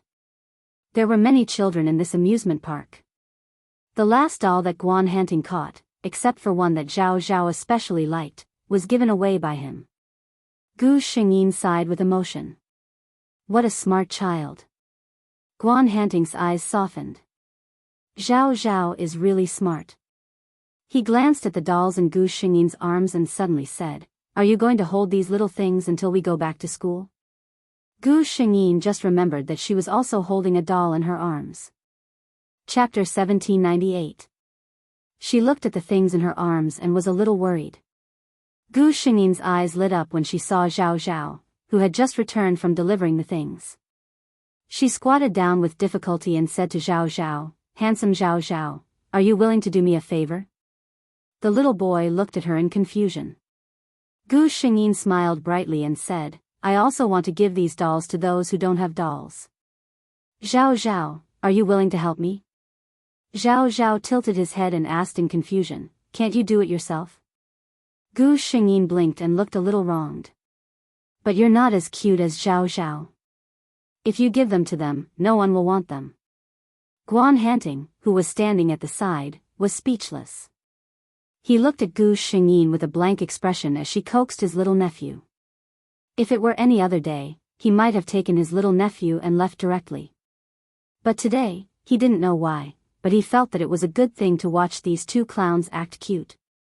The little boy was only 5 years old, so he was obviously no match for Gu Xingyin. After being coaxed by Gu Xingyin, he quickly took all the dolls in Gu Xingyin's hands and gave them away one by one. When he came back, his eyes were sparkling, and his face was red and smiling. Gu Xingyin was tempted. She couldn't restrain her inner desire at all. She directly picked up the cute little boy and gave him a kiss. Then, a bright red mark appeared on the left side of Zhao Zhao's fair face. Gu Xingyin chuckled at the sight, but he didn't say it out loud. Zhao Zhao was a little shy. He remembered that his family had taught him not to get too close to strangers. But this sister's body was really fragrant and soft. He didn't want to leave at all. Moreover, this sister and little uncle knew each other. So, it should be okay to hug for a while, right? He carefully turned his head to look at his uncle. Sure enough, his uncle didn't ask him to come down. Gu Xingyin simply felt that children of this age were chubby and felt good to hold. She couldn't help but rub against the little dumpling in her arms. Big sister will treat you to sundaes and popcorn, okay? Zhao Zhao's eyes lit up. This was every child's favorite food. But he still went to check on Guan Hanting first. His obedient look made Gu Xingyin's heart soften. Seeing that Guan Hanting didn't speak, she couldn't help but say, Teacher Guan, it's okay for children to eat a little occasionally. Zhao Zhao is so obedient. Okay, Guan Hanting replied. Ah. Gu Xingyin was stunned for a moment before she realized that the other party had actually agreed. She looked at Guan Hanting in disbelief. He looked like a very strict elder. She thought that she would have to put in a lot of effort. Zhao Zhao cheered in a low voice, and the few of them went straight to the resting area. You guys wait here. Zhang Yu, please help me look after Zhao Zhao.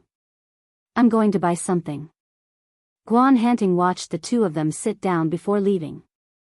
Zhao Zhao obviously liked Gu Xingyin very much. Seeing that his uncle had left, he approached Gu Xingyin and whispered, Big sister, little uncle is extra easy to talk to today. Gu Xingyin looked at the lipstick mark on his face and wanted to laugh. Hearing this, she asked cooperatively, Oh? What's wrong?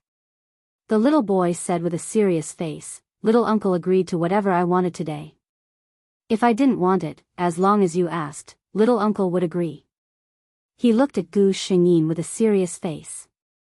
So, big sister, are you actually dating my little uncle? Ah. Chapter 1799. Gu Xingyin looked at the little boy with a dumbfounded expression. She didn't understand where this conclusion came from. The little boy looked at her and said proudly, Sister, don't pretend anymore. I can see through it. Gu Xingyin. She really didn't know what was going on. The little boy had already explained his analysis. My dad said that no matter how serious and cold a man is, he will become extraordinarily gentle and easy to talk to when facing the woman he likes. Sister, you see, my uncle has never been so easy to talk to. So, it must be because of you. Gu Xingyin, it sounds so reasonable that I have nothing to say. But, she looked at the little boy with a gloomy smile. I say, handsome Zhao Zhao, if your uncle heard what you said, the little boy's body trembled quickly. His uncle's expressionless face flashed in front of his eyes. His uncle wouldn't hit him, but he would coldly look at him until he cried. In the entire Guan family, the one Zhao Zhao was most afraid of wasn't his father or grandfather. It was his uncle, Guan Hanting. He moved a little nervously in Gu Xingyin's direction and whispered, Sister, you're so beautiful. I like you the most. You won't say this to my uncle, right? Gu Xingyin held back her laughter and said with a serious face, Your uncle is my teacher. Students can't lie to their teachers. The little boy gritted his teeth and looked at his favorite monster pillow in his arms. He reluctantly handed it to Gu Xingyin. Then, I'll give this to sister. Gu Xingyin finally couldn't help but laugh. She put the monster pillow back into Zhao Zhao's arms and said with a smile, Sister doesn't want Zhao Zhao's pillow. Zhao Zhao is so cute. Sister won't tell on you. Zhao Zhao's eyes sparkled and his heart finally relaxed. As expected, he really liked this sister. She was pretty and had a good personality. When Guan Hanting came back with a few bags in his hands, he saw two small heads, one big and one small, walking together and whispering something to each other. He couldn't help but laugh. He placed the food on the table, instantly attracting the attention of the two. Delicious food was always the most attractive thing to a foodie. Coincidentally, Zhang Yu was a well-known glutton. And from the looks of it, this little Shota named Zhao Zhao was no exception. Looking at the two pairs of eyes staring at him, Guan Hanting suddenly had the illusion that he was raising two nephews. He sighed inwardly and reached out to open all the packaging. In addition to sundaes and popcorn, Guan Hanting also bought a lot of food. Zhao Zhao was a mischievous child. He reached out and picked an apple-flavored sundae and handed it to Guan Hanting. Uncle, have some. Gu Shengyin glanced at him. This brat knows how to present Buddha with borrowed flowers. Guan Hanting looked at the sundae that was handed to him and frowned slightly, but he still reached out to take it. He had never liked these sweet and greasy things. And as a doctor, perhaps because of his profession, he instinctively rejected this kind of raw and cold food. However, he couldn't refuse his little nephew's kindness. Gu Shengyin found it funny. Suddenly, her hand felt cold. It turned out that Zhao Zhao handed over another apple-flavored sundae and winked at her mischievously. "Let's eat the couple's sundae," the little Shota smiled and mouthed at Gu Shengyin. Chapter 1800. Gu Shengyin glared at the kid, but she still took it. She really liked the sweet and sour taste of green apples. Seeing that both of them were eating happily, Guan Hanting's heart skipped a beat. He couldn't help but pick up a spoon and put it into his mouth. It tasted pretty good. The combination of a handsome man, a beautiful woman, and a cute little boy had undoubtedly become a big attraction in this resting area. People kept looking over and whispering to each other. At this time, Gu Shengyin's phone rang. She took out her phone and continued to eat while answering the call. "One. I'm... Yes, not alone." Guan Hanting listened to the girl on the other side of the phone and suddenly looked up in his direction. With someone I know, not a date." "Okay, I got it. Go on your date." "I'm hanging up." Guan Hanting raised his eyebrows. "Date?" Gu Shengyin's face turned red. "My roommate called. I originally planned to go out with her today, but she ran off on a date." Gu Shengyin was almost done speaking when she realized, why did she have to explain so clearly? Guan Hanting looked at her blushing face and the smile in his eyes became more obvious. "I'm not asking about your roommate, I'm talking about you." "Huh?" Gu Shengyin looked at him in confusion before she understood the meaning in his tone. Zhao Zhao shook his short legs and glanced to the left at Gu Shengyin, then turned to look at his uncle. He deliberately dragged out his childish voice. "Date." Gu Shengyin turned to look at Guan Hanting and explained, "I was afraid that if I told Ruan that the person in the amusement park with me was Teacher Guan, it would cause some misunderstandings." "That's why." "Misunderstandings?" Guan Hanting looked at her with a faint smile. "What kind of misunderstandings would there be if we met at the amusement park?" Gu Shengyin had never known that Teacher Guan was such an unforgiving person. Didn't they say that he was quiet and didn't care about anything? Who was this person who was closing in on him? She glanced at Guan Hanting gloomily, puffed up her cheeks, and didn't intend to say anything. What could she say? Many people knew that Zhang Yu liked him, so if they knew that she was with him, there would be all kinds of speculations. Guan Hanting suddenly leaned over. Gu Shengyin widened her eyes. What was going on? The little fellow, Zhao Zhao, also widened his eyes and looked at the two of them with a burning gaze. Then, Guan Hanting gently raised his right hand and touched Gu Shengyin's lips. Gu Shengyin sensed something and gently wiped the corner of her mouth. It was his finger. Her face immediately turned red. Teacher Guan, you. What are you doing?" She stuttered. Guan Hanting glanced at him and calmly retracted his hand. He casually pulled out a tissue and wiped his hand. "Your sundae is all over your face." Gu Shengyin didn't know what to say. Zhao Zhao also looked at Gu Shengyin and made a shy face. "Sister, you're already an adult. You still get food on your face when you eat." Zhao Zhao won't do that. Gu Shengyin didn't know what to say. She was actually mocked by a 5-year-old little boy. How infuriating. She looked at Guan Hanting, who didn't seem to care, and forced a smile. Thank you so much, Teacher Guan." Chapter 1801. Guan Hanting didn't seem to notice her discomfort at all. He said calmly, "You're welcome." Gu Shengyin, she felt strangely aggrieved. But aside from these small details, Gu Shengyin still had a lot of fun the whole day. Although Guan Hanting didn't talk much, he was a very organized person. When you went out with him, you didn't need to think about anything. He would arrange everything in an orderly manner. You just needed to enjoy and have fun with peace of mind. Gu Xingyin felt that when she was with Guan Hanting, she was already doing the same things as the 5-year-old beside her, lying down and waiting for arrangements. When the sun was about to set, Gu Xingyin and Zhao Zhao left the park reluctantly. Guan Hanting felt funny looking at the two of them. He said, "Is it that fun?" Then, he received 2 sparkling eyes. At this moment, Guan Hanting's phone rang. He turned sideways to answer the call. Gu Xingyin could vaguely tell that it was probably a call from home. After hanging up the phone, Guan Hanting said to Gu Xingyin, "I was going to take you out for dinner before going back, but Zhao Zhao's mother called and prepared dinner at home." These words were obviously directed at Gu Xingyin. She quickly said, "I'm also going back to school early." Zhao Zhao must be tired after playing for the whole day. "Mr. Guan, can you take Zhao Zhao back quickly?" Guan Hanting glanced at her. "I'll take you back to school first." Gu Xingyin glanced at the little boy next to her. Such a young child must be tired after playing for the whole day. She shook her head. "I can take a taxi to school. It's not far. I don't need to trouble you."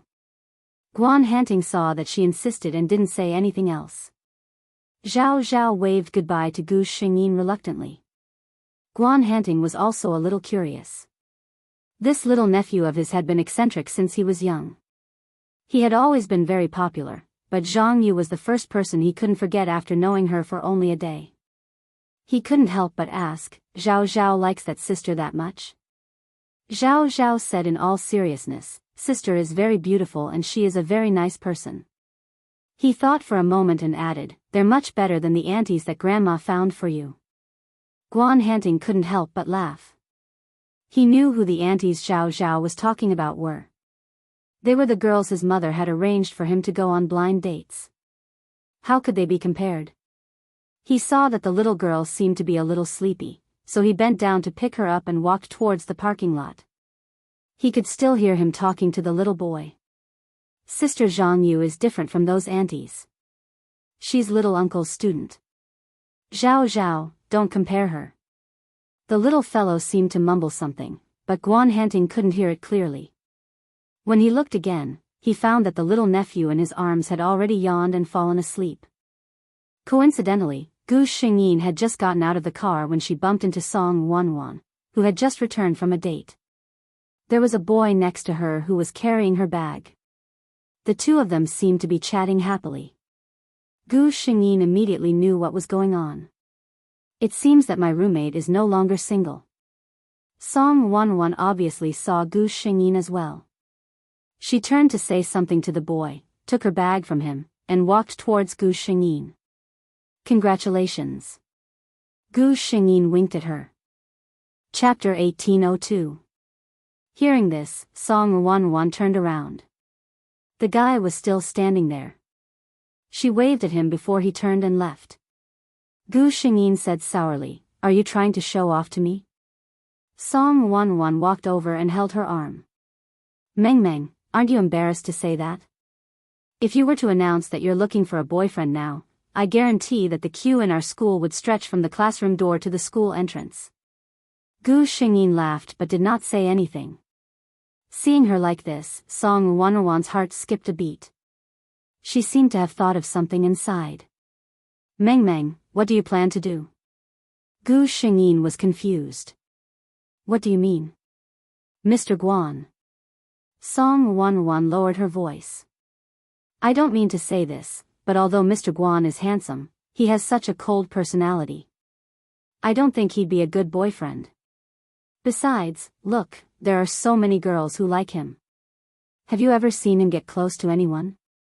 Song Wanwan said earnestly, "Meng Meng, look on the bright side. There are so many handsome guys in a university. There are plenty of fish in the sea. Can't you find someone to your liking?" Gu Xingyin thought to himself, "It's true. In this world, there's only one person who can enter my heart. No matter how outstanding the others were, they would have missed that opportunity." She casually changed the topic. "Let's go. I'm starving. Let's go get dinner." Seeing her like this, Song Wanwan sighed in her heart. She knew that her roommate did not take her words to heart. The next day, Gu Xingyin was woken up by Song Wanwan. She looked at the time. It was only 8 in the morning. She sat up in bed groggily and said, Wanwan, I remember that we don't have anything going on today, right? As she spoke, she wanted to lie down on her pillow again. Song Wanwan quickly called out to her and handed her phone to her. See for yourself. As she spoke, she looked at Gu Xingyin accusingly. To think that I told you to give up yesterday. Meng, you and Mr. Guan have already developed to such an extent in private and you didn't even tell me? How disloyal. Gu Xingyin subconsciously looked at the phone screen. It was a photo from yesterday. The way she was eating sundaes with Guan Hanting and Zhao Zhao, and the way she was talking to Zhao Zhao with her head lowered. She didn't know if the photographer did it on purpose, but Guan Hanting's expression was very gentle in every photo, which was very different from his usual appearance. One of the photos was the most intriguing. Guan Hanting gently bent over and reached out to touch the corner of Gu Xingyin's mouth. Guan Hanting's eyebrows were slightly lowered, and the corners of his lips were slightly raised, as if he was smiling. On the other hand, Gu Xingyin widened her eyes and opened her mouth slightly, as if she was very shy. There was a vague ambiguous atmosphere between the two of them. No one would believe that there was no relationship between the two of them. Gu Xingyin glanced up. The title was, The Hidden Lovers of 8A University. Apart from herself and Guan Hanting, there were a few other couples mentioned in the post. The main characters in the post had a common characteristic: they were relatively well known in a university. She glanced at it and returned the phone to Song Wanwan with disinterest. Who's so bored? Song Wanwan saw that she didn't care at all and was about to fall asleep again, so she quickly called out to her. I say, Zhang. Meng. Don't you think you should explain it to me? Chapter 1803. Gu Xingyin waved her hand sleepily and said casually, how can such a small thing be compared to sleeping? If there's any problem, come and find me when I wake up. As she spoke, she lay down and really did fall asleep just like that. Song Wanwan was speechless. Her gossipy heart was burning fiercely. Unfortunately, the person who could tell her the answer was actually sleeping at such an important time. When Gu Xingyin woke up again, it was already noon. Song Wanwan had spent the past few hours in torment. She kept refreshing the post. As expected, the discussion about Gu Xingyin and Guan Hanting was the most intense. When she saw Gu Xingyin get up, she hurriedly asked, Meng, can you tell me now? Gu Xingyin replied calmly, oh, it was yesterday. You went on a date, so I went to the theme park alone to play. I happened to meet teacher Guan, who was taking care of his nephew, so we played together for the whole day. Song Wanwan was speechless. That's it? She asked suspiciously. Gu Xingyin said with a straight face, that's it. Song Wanwan said, so what you're saying is that you and teacher Guan have nothing to do with each other, and you just met by chance yesterday and played together for the whole day? That's it. Gu Xingyin nodded in agreement. Song Wanwan gave her a look of disdain and reached out to draw on the post. See for yourself. With such an expression and such an action, would teacher Guan treat someone who has nothing to do with each other like this? Gu Xingyin glanced at it and frowned. From the photo, it really did seem like Guan Hanting was looking at her with a very gentle gaze. She said, maybe it's a problem with the angle of the photo. I really have nothing to do with teacher Guan. Then this? Song Wanwan's hand stopped on the photo that was the most discussed. Gu Xingyin paused. Song Wanwan said, Meng, don't tell me that this is because you got some ice cream on your face and teacher Guan helped you wipe it off. Gu Xingyin. Congratulations, you guessed it right. That was really the case. Seeing her speechless expression, Song Wanwan was taken aback. Is that really the case? Gu Xingyin nodded honestly. Song Wanwan suddenly laughed and patted Gu Xingyin's shoulder. I say, Meng, aren't you being too much of a friend? Why didn't you tell me such a good thing? Gu Shengyin was confused. What good news? Looking at her, Song Wanwan probably really believed that the two of them had nothing to do with each other.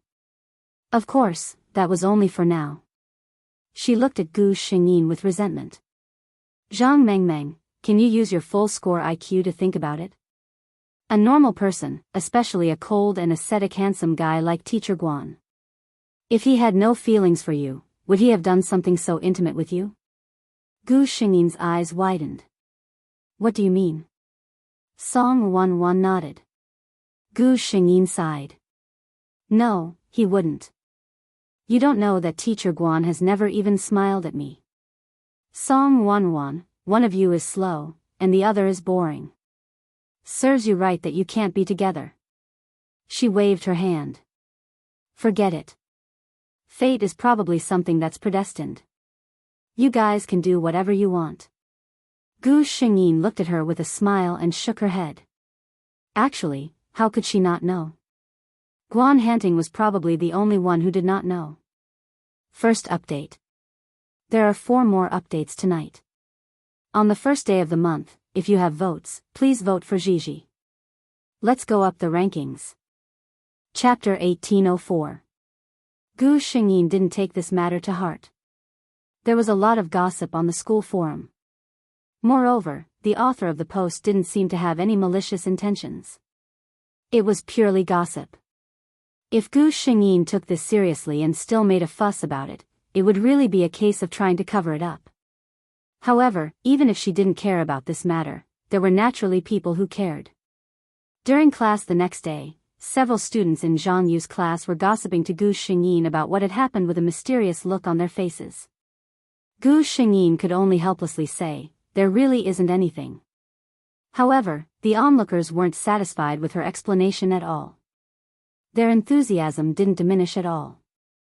This kind of mood reached its peak the next day, which was Tuesday, when Gu Shengyin attended Guan Hanting's elective class.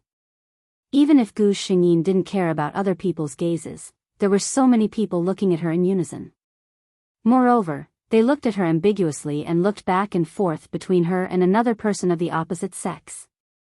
It was still a very uncomfortable thing to do. Guan Hanting's face turned cold.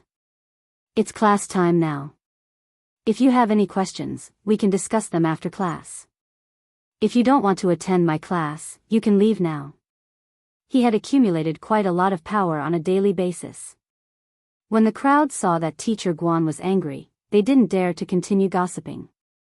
Of course, it was hard to say what they thought in their hearts. Gu Shengyin saw very clearly that during class, Guan Hanting's gaze still swept over her from time to time. He even asked her to stand up and answer a question. Guan Hanting's behavior was obviously for others to see, we are still the same as usual. In other words, they had nothing. There was no need for them to clarify anything because of those groundless rumors. Perhaps it was because Guan Hanting and Gu Shengyin were too magnanimous that the gossipers couldn't find any breakthrough points. After everyone made some guesses in private, this matter slowly died down.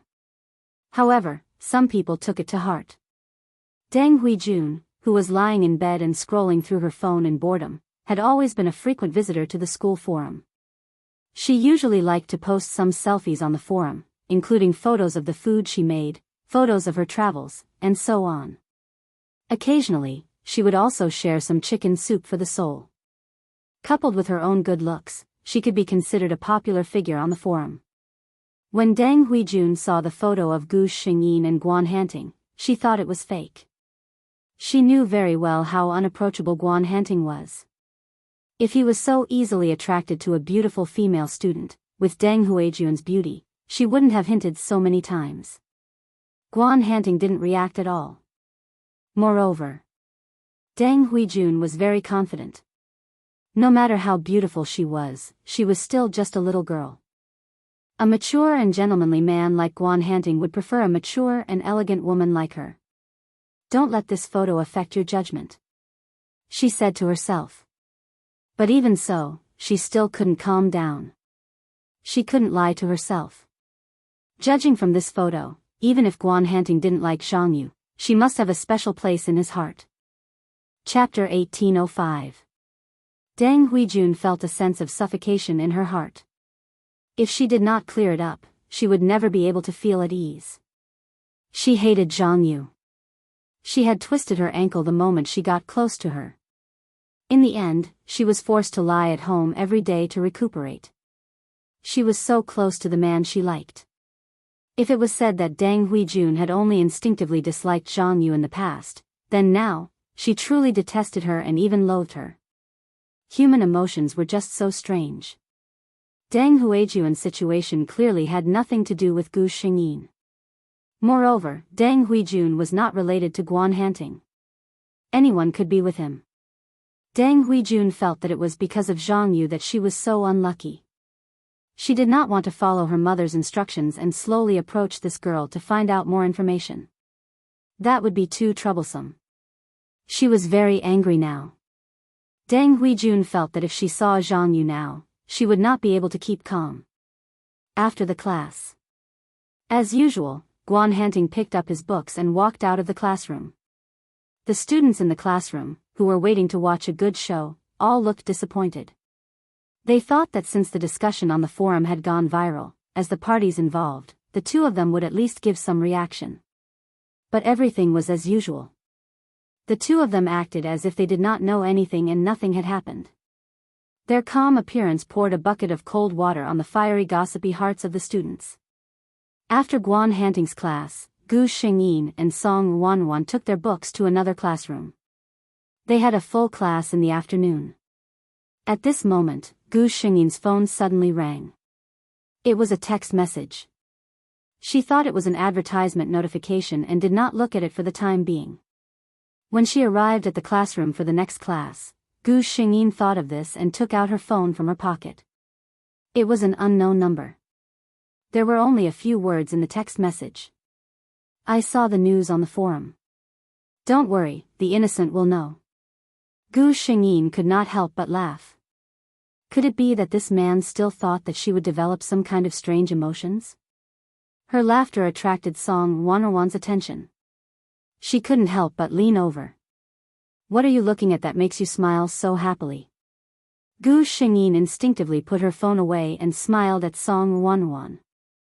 I'm not showing it to you. Song Wanwan was stunned by her rare playfulness.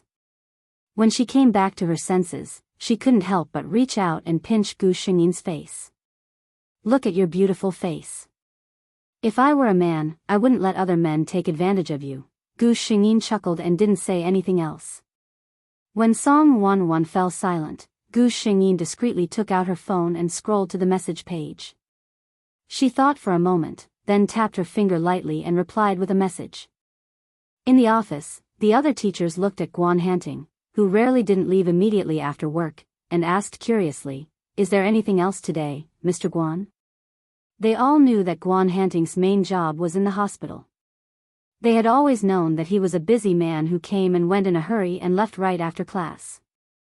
Today was a rare day of free time. Guan Hanting replied, "I'll be leaving soon." His cell phone suddenly rang. Guan Hanting quickly tapped on the phone that had been on the table all this time. From the looks of it, he seemed to be waiting for something. The teacher who had been talking to Guan Hanting looked at the phone strangely as the corners of Guan Hanting's lips curled upwards. Chapter 1806. The reply was also very simple, with only a big smiley face. Guan Hanting was relieved. He felt much better after making sure that her mood wasn't affected by this matter. He packed up his things and walked to the garage. His car was stopped at the school gate. Guan Hanting rolled down the window and looked at the woman who stopped his car with a frown. "Miss Deng, you should know that this is a very dangerous behavior. What would have happened if he had driven a little faster and stepped on the brakes a little slower?" Deng Huijun's foot injury hadn't healed yet. She forced herself to come to school. Fortunately, she caught up with Guan Hanting. Hearing Guan Hanting's question, a trace of embarrassment flashed across her face.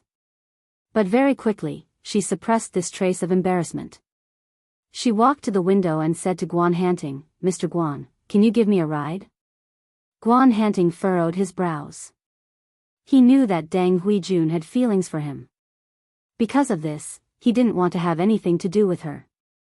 But Deng Huijun showed a trace of pity on her face and said in a softer tone, I sprained my foot before, and it hasn't healed yet. I really can't walk. In the end, Guan Hanting couldn't bring himself to leave an injured person on the streets. His face relaxed a little. Seeing this, Deng Huijun was happy. She wanted to open the front passenger seat, but Guan Hanting said lightly, Ms. Deng's leg is inconvenient. It's better to sit in the back seat. It's more comfortable. Deng Huijun had to open the back door herself. After Deng Huijun sat in the car, Guan Hanting asked, Where do you want to go, Ms. Deng? Deng Huijun gave a random name. It wasn't far. It was only a 10-minute drive from a university. It was very quiet in the car. Obviously, the man who was driving wasn't in the mood to chat. But Deng Huijun couldn't waste these 10 minutes. She looked up at the man in front of her. The man had his back to her, but Deng Huijun could clearly see how tall and strong his body was under his meticulous suit. Such a cold and unapproachable man usually had an unusually warm and sexy heart after the cold shell was removed. And she wanted to be the woman who could open Guan Hanting's cold shell. Mr. Guan. Seeing that Guan Hanting seemed to break the silence, Deng Huijun had to speak up. His deep voice carried a hint of femininity. In Deng Huijun's ears, it was no less than an auditory pleasure. It was useless to be reserved with such a man. She decided to get straight to the point. I have a good impression of Teacher Guan. Do you know that? Hearing this, Guan Hanting didn't even tighten his grip on the steering wheel. He said faintly, Teacher Deng, please don't joke around. Deng Huijun chuckled and flipped her long hair. She knew that although Guan Hanting didn't turn around, he could see her actions from the rearview mirror. She also knew how mesmerizing she looked when she did such a thing. She smiled faintly and said, Whether I'm joking or not, Teacher Guan, you can test it out with me. She purposely lowered and lengthened the last word. In this small space, it gave birth to a sticky and ambiguous atmosphere. Chapter 1807. Deng Huijun was confident. Not many men would be able to resist a woman like her taking the initiative to hint at them. So what if Mr. Guan was aloof and ascetic? She didn't believe that any man would be able to resist a peach blossom. However, she was wrong. Guan Hanting didn't seem to notice her hint at all. He still said in a calm and indifferent tone, Sorry, I don't have any feelings for Mr. Deng other than that of a colleague. Mr. Deng, please don't waste your time on me. Deng Huijun's expression froze. She didn't expect that he wouldn't be moved at all after she hinted at him to this extent. She had never doubted her charm. Could it be that Guan Hanting really liked a little white rabbit like Zhang Yu, like what was said on the forum? She still didn't give up. Mr. Guan, we're all adults. Whether we're suitable for each other or not, it's not up to you. Anyway, you don't have a girlfriend now. You have nothing to lose by trying with me. This time, her words were even more straightforward. A trace of disgust flashed through Guan Hanting's eyes. He knew that some people were very open-minded about adult matters. He didn't reject such thoughts, but he was a bit of a clean freak when it came to relationships. He couldn't accept that someone chose to be together just because of desire without considering feelings. He said coldly, If Mr. Deng still wants to sit in my car, don't continue this topic. Deng Huijun's face also darkened. In all her life, she had never met a man who didn't give her face like this. She remembered the news she saw on her phone and suddenly said in a bad tone, Mr. Guan, you're so afraid of me. Is it because of Zhang Yu? Guan Hanting's hand on the steering wheel tightened. Deng Huijun didn't notice it at all and continued, Is it really like what the forum said? Mr. Guan, you like your student? You're dating her intimately on the weekend? The screeching sound of brakes was heard. Deng Huijun fell forward because of inertia. She subconsciously stretched out her leg to steady herself, but accidentally stepped on her sprained foot. Ouch! She couldn't help but cry out in pain. Guan Hanting didn't care about her at all. Mr. Deng, we've arrived at the place you want to go. Please get out of the car. Deng Huijun glared at him. I'm already like this, and you want to kick me out of the car? Please get off the car, Teacher Deng, said Guan Hanting coldly. Teacher Deng and I are not the same kind of people. Deng Huijun was stunned for a moment. She was sure that this man really didn't pity her at all. She cursed under her breath and limped out of the car. What kind of man is that? She spat. After making sure that Deng Huijun got out of the car, Guan Hanting stepped on the accelerator without hesitation. The car quickly disappeared from Deng Huijun's sight. Deng Huijun took out her phone to make a call and accidentally swiped to the forum page. Looking at the man with calm eyes and gentle temperament in the photo, and thinking of the man who refused to listen to her just now, Deng Huijun was furious. Guan Hanting, Zhang Yu, just you wait. Gu Xingyin was innocently implicated. She had no idea that Guan Hanting had drawn another wave of hatred for her. However, if she knew what had happened, she would probably only say, well done. Chapter 1808. Deng Huijun rushed home angrily. Zhao Li was sitting on the sofa watching a show. Seeing her daughter like this, she quickly asked what happened. Deng Huijun's foot was in pain, and she was very upset. Zhao Li gave her a glass of juice. Deng Huijun drank 2 mouthfuls, and the anger in her heart subsided a little. She opened her mouth and said, Mom, that Zhang Yu really inherited her mother's nature. She's still in school, but she's already seduced the famous cold prince in our school. He's so protective of her. Zhao Li looked at her reclining on the sofa and frowned. Huijun, what did I teach you? Deng Huijun's expression froze. She hurriedly straightened her posture and regained her elegant and calm appearance. Mom, I was just angry. Zhao Li had been strict with her only daughter since she was young.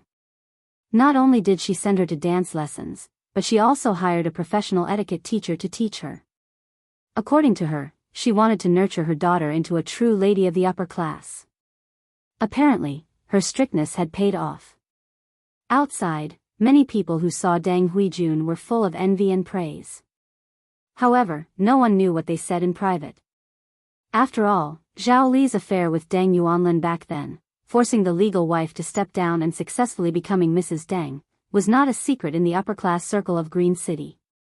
Many people knew that the only daughter of the Deng family was an illegitimate daughter who could not be shown in public back then.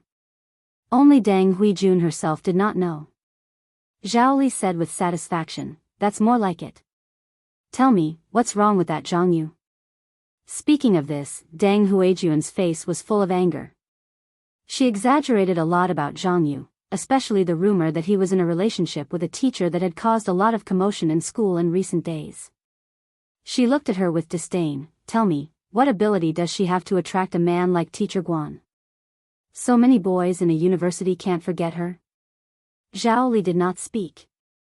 After her daughter finished speaking, she glanced at her and suddenly asked, do you have any thoughts about that Teacher Guan in your heart? Deng Huijun looked a little uncomfortable. Zhao Li acted as if she did not see it and continued, he doesn't like you? Deng Huijun looked embarrassed. Mom. Zhao Li said, okay, I gave birth to you. What can't you tell your mother? Don't beat around the bush when you're talking to me. Deng Huijun's expression was still unnatural. She thought to herself that no matter who it was, she wasn't willing to tell such a shameful thing. Zhao Li said faintly, you are the eldest daughter of the Deng family. What is a man? Deng Huijun said, actually, I don't really like him that much. I just feel that he's not bad in all aspects. For a woman like her, she always had more considerations when it came to relationships. It was unrealistic to say that she loved someone so much that she couldn't live without them. Zhao Li asked, you said that the man you like doesn't like you, but likes Zhang Yu, that silly girl? Deng Huijun nodded. Zhao Li's expression turned ugly. She had always hated her younger sister's family. Now that she felt that Zhang Yu was better than her daughter in certain aspects, she was in a very bad mood. Tell me, what kind of person is she? Deng Huijun hesitated for a moment and told her about the 2 short meetings she had with Gu Xingyin. Chapter 1809. After listening, Zhao Li sneered. She looks like a brainless person, but in fact, she's the most cunning. Deng Huijun also felt that Gu Xingyin was playing dumb with her. She suddenly said, "Mom, I can't take this lying down." Zhao Li glanced at her. "If you can't take it, then don't take it. You've been wronged, so naturally, you have to get back at her." Deng Huijuan's eyes lit up. "How?" Zhao Li's eyes were cold. "It depends on you. Do you want to punish her a little, or do you want her to lose her reputation and not be able to make a comeback?"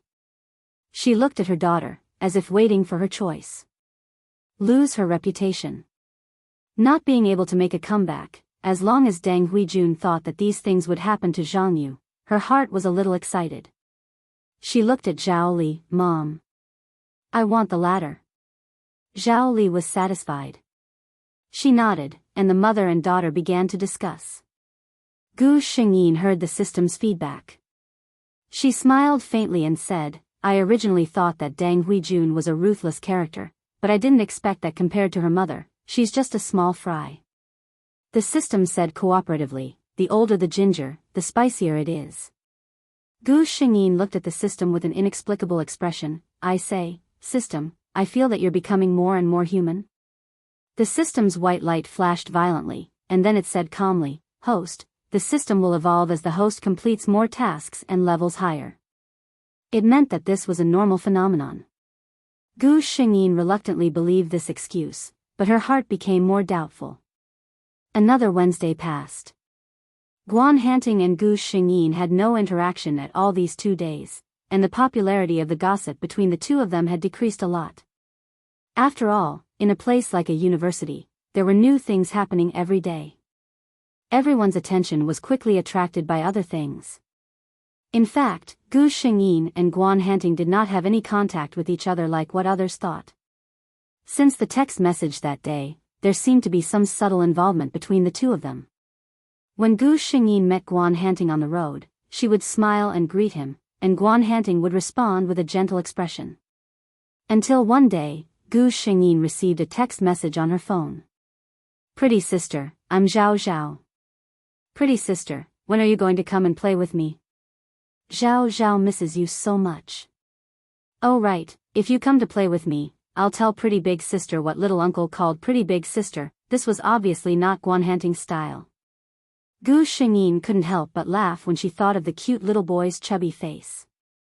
Song Wanwan, who was sitting beside her, looked at her in confusion.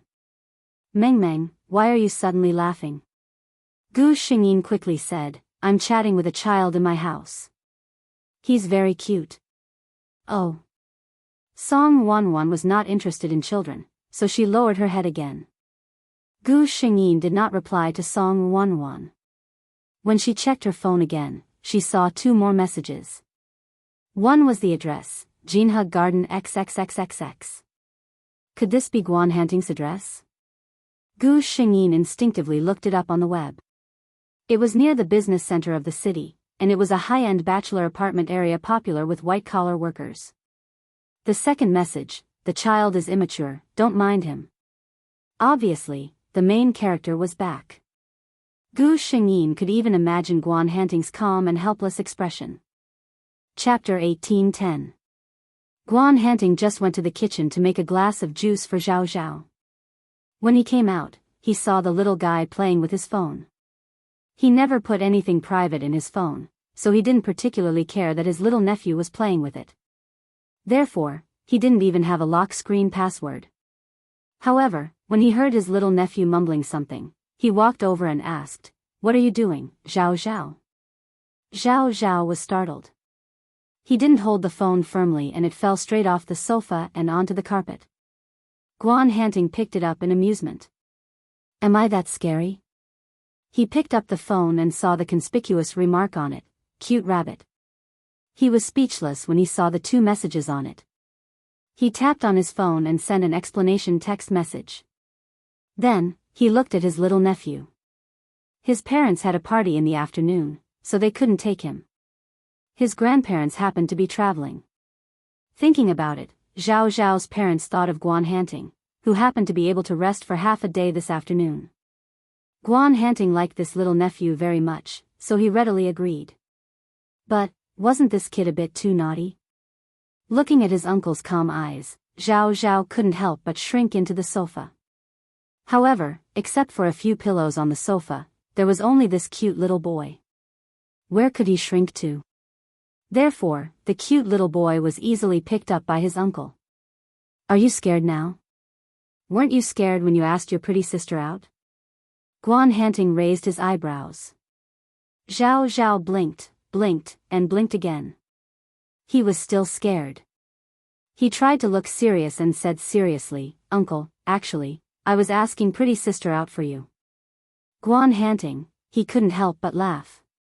This kid was so dramatic. He simply sat down on the sofa and reached out to pinch Zhao Zhao's cheek. Why don't you tell me? Zhao Zhao looked at his uncle nervously. When he saw his uncle's faint smile, he hurriedly said, Uncle, don't you like pretty sister? But you don't ask her out to play? If you don't ask her out to play, how can my aunt come? How can there be a little girl to play with me in the future? Guan Hanting suddenly revealed a smile. He gritted his teeth and said, Zhao Zhao, be good. Tell me, who taught you this? He did not think that a 5-year-old child would know so much. His uncle was clearly smiling, but Zhao Zhao felt a strong sense of crisis. This feeling made him betray his father without hesitation. Father said so. Very good. Guan Hanting smiled coldly. Guan Hansheng, you've taught him well. Guan Hansheng, who was driving to the party with his wife, suddenly felt a little cold. Guan Hanting looked down at his nephew, whose eyes were wide open but could not hide his nervousness. He said helplessly, Uncle, are you that scary? Zhao Zhao thought to himself, that's right. She's much scarier than Daddy. But on the surface, he was still stubborn. Of course not. Guan Hanting put him down helplessly and pointed to the juice on the coffee table. Drink it. Zhao Zhao obediently held the cup with both hands and began to drink. Suddenly, he heard his uncle say, if you want a little sister, ask your father to work hard. At this time, Guan Hanting's cell phone rang again. Zhao Zhao was about to take a look when Guan Hanting glanced at him with a faint smile. He shrank his neck and sat back silently. Chapter 18:11. I know. Zhao Zhao is very cute. Don't blame him. Guan Hanting glanced at him in silence. Suddenly, he took out his phone and snapped a photo of his nephew. The cute boy was dumbfounded. He held his glass of juice and stared at the photo with wide eyes. Gu Xingyin couldn't help but laugh when she saw the photo. Was Mr. Guan telling her that he didn't punish Zhao Zhao? On the other hand, Zhao Zhao couldn't help but pout when he saw the gentle expression on his uncle's face. His uncle was still denying it. He must be chatting with pretty sister. He looked happier than when he was talking to grandma. Zhao Zhao decided that when his grandparents came home, he would tell them the good news.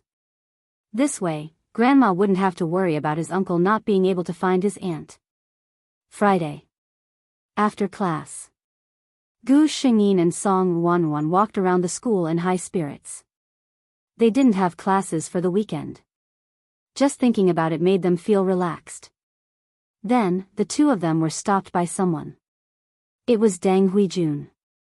She wasn't dressed like a lady today. She was dressed in a fresh and casual style and her shoes were casual. Clearly, she was still a little traumatized from the previous time she sprained her ankle. It looks like you from afar. It's really you, Zhang Yu. Deng Huijun smiled affectionately. Gu Xingyin smiled at Deng Huijun and poked at her sore spot. Is your ankle better, Ms. Deng? Deng Huijun was speechless.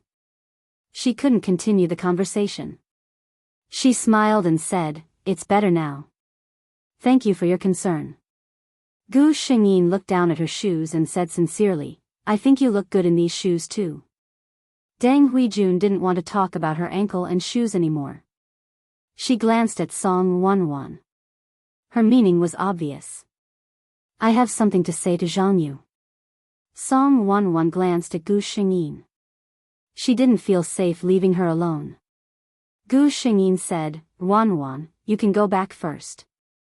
Song Wanwan knew that Zhang Yu was someone who had her own ideas. Seeing her like this, it was obvious that she knew what to do. Song Wanwan then politely bid farewell to Deng Huijun. Deng Huijun drove Gu Xingyin to a tea house. Gu Xingyin looked around the tea house. It seemed that Deng Huijun didn't want to beat around the bush with him. She looked at the tea in front of her. The tea was refreshing, and a faint tea fragrance spread out along with the steam. Good tea. She praised sincerely. The smile on Deng Huijun's face was very obvious. Since it's good tea, student Zhang, you should try it. Gu Xingyin just slowly turned the teacup lid and did not pick it up. I still don't know why you are looking for me, Mr. Deng. Deng Huijun was a little annoyed when she saw that she refused to drink. She smiled and said, actually, it's nothing much. I just want to thank you properly, Zhang Yu. Gu Xingyin put down the teacup lid in her hand, and the crisp sound of the teacup lid rang out in the quiet space. Oh. You drugged the tea. Is this your way of thanking me? Deng Huijun's expression changed drastically. She looked at Gu Xingyin. How did you know? She knew that she had said something wrong the moment she said it. Gu Xingyin stopped smiling. I didn't know at first, but now I am sure. She looked at Deng Huijun coldly. I just want to know why you are treating me like this, even though we have no grudge against each other. Teacher. Chapter 18:12. Deng Huijun stared at Gu Xingyin. She had no idea how the person in front of her knew that she had drugged the tea. She looked at the girl who was usually like a little white rabbit, sitting quietly in the seat opposite her. Her delicate face was expressionless as she stared at her. Deng Huijun actually felt a little pressure. How could it be? She was just a little girl in her early 20s. How could she make her feel pressured? Deng Huijun straightened her body as if this would make her look more confident. She didn't answer Gu Xingyin's question. Instead, she sneered, you usually use that little white rabbit look to deceive those men, right? Tell me, if Guan Hanting saw you like this, would he still like you? After she finished speaking, she met Gu Xingyin's eyes. She looked like she was looking at a joke. Gu Xingyin seemed to know Deng Huijun for the first time. Or could it be that Deng Huijun saw a deeper meaning in her eyes? So the teacher Deng I know is actually such an idiot? So? You drugged me because you were jealous of my good relationship with teacher Guan? Deng Huijun paused and then said coldly, who's jealous of you? What do you have to be jealous of? Gu Xingyin leaned back in the chair behind her. Then it's because of the grudges of the previous generation, right? My cousin? Deng Huijun's eyes narrowed. She stared at Gu Xingyin. You actually know everything. Is it strange? I know that my mother has a sister who was kicked out of the house. I know that my so-called aunt gave birth to a cousin. Gu Xingyin said slowly. Her nonchalant attitude seemed to have angered Deng Huijun. Shut up. Deng Huijun raised her voice. What do you mean my mother was kicked out? It's obvious that the Zhao family is biased. My mother was so angry that she ran out of the house. Deng Huijun said sharply. Gu Xingyin shook her head gently and said regretfully, I really feel sorry for you, cousin. Deng Huijun stared at her with her eyes wide open. Gu Xingyin said, what's the point of living in a lie all your life? Deng Huijun saw that she was pretending to be mysterious and couldn't help but ask, what are you trying to say?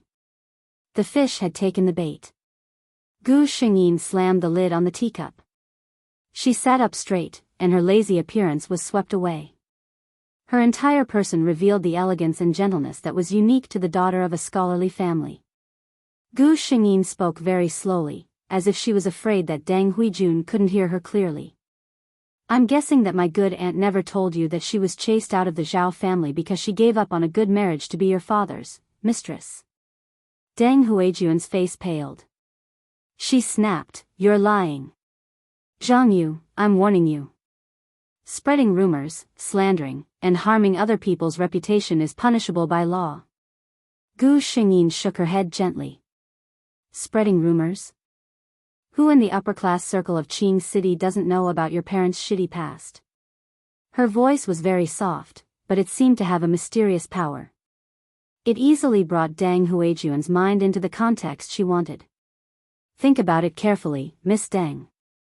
Where did you grow up in the childhood that you don't remember? Chapter 1813.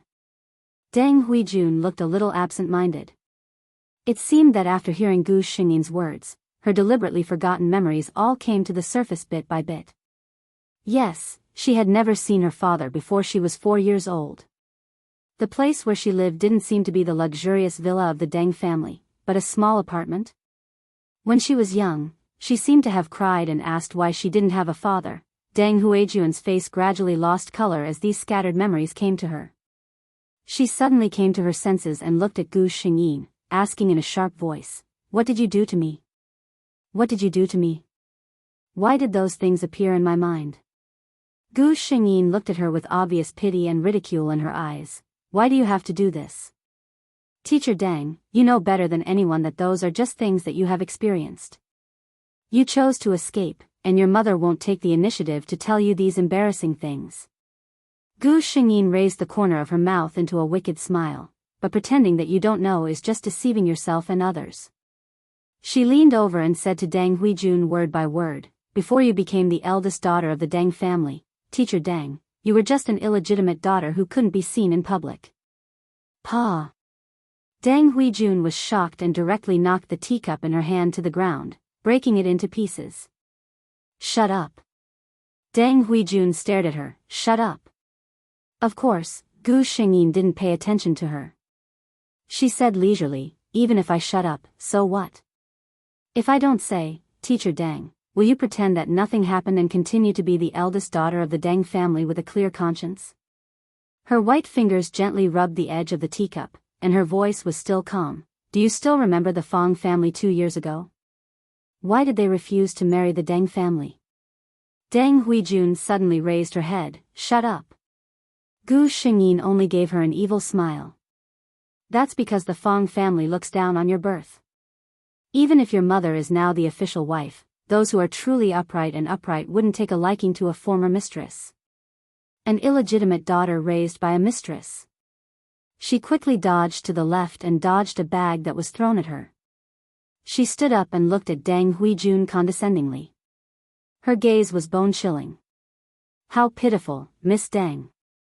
Where is your aristocratic upbringing?" Deng Huijun raised her head and looked at him. She looked down at her from above, as if she was looking at a lowly ant. Then, she sneered at Zhang Yu and left without hesitation. System, keep an eye on Deng Huijun during this period of time. I'm worried that she will act out of desperation. After coming out, Gu Xingyin said to the system. She had definitely provoked Deng Huijun just now. A person like Deng Huijun was a typical example of an arrogant person. The best way to deal with such a person was to use the most brutal means to crush all of her pride without mercy. Deng Huijuan's biggest reliance was her birth. And Gu Xingyin was going to tear apart the thing she was proud of little by little. This was more effective than anything else.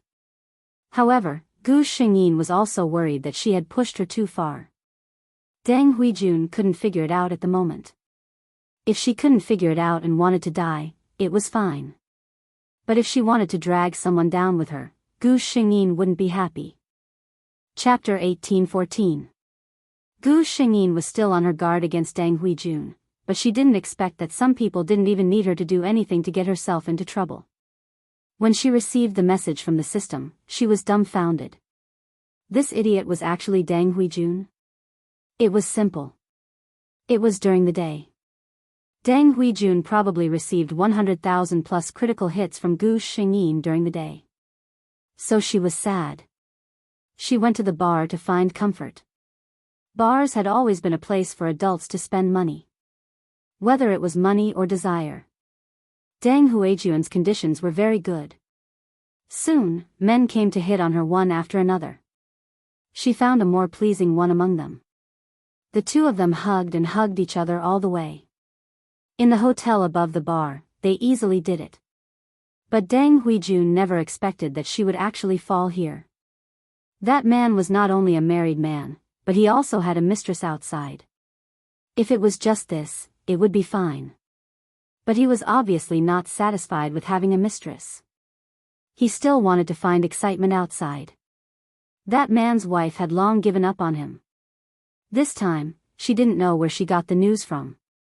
Knowing that he was doing something good here, she directly gathered a group of her family and friends to come to his door.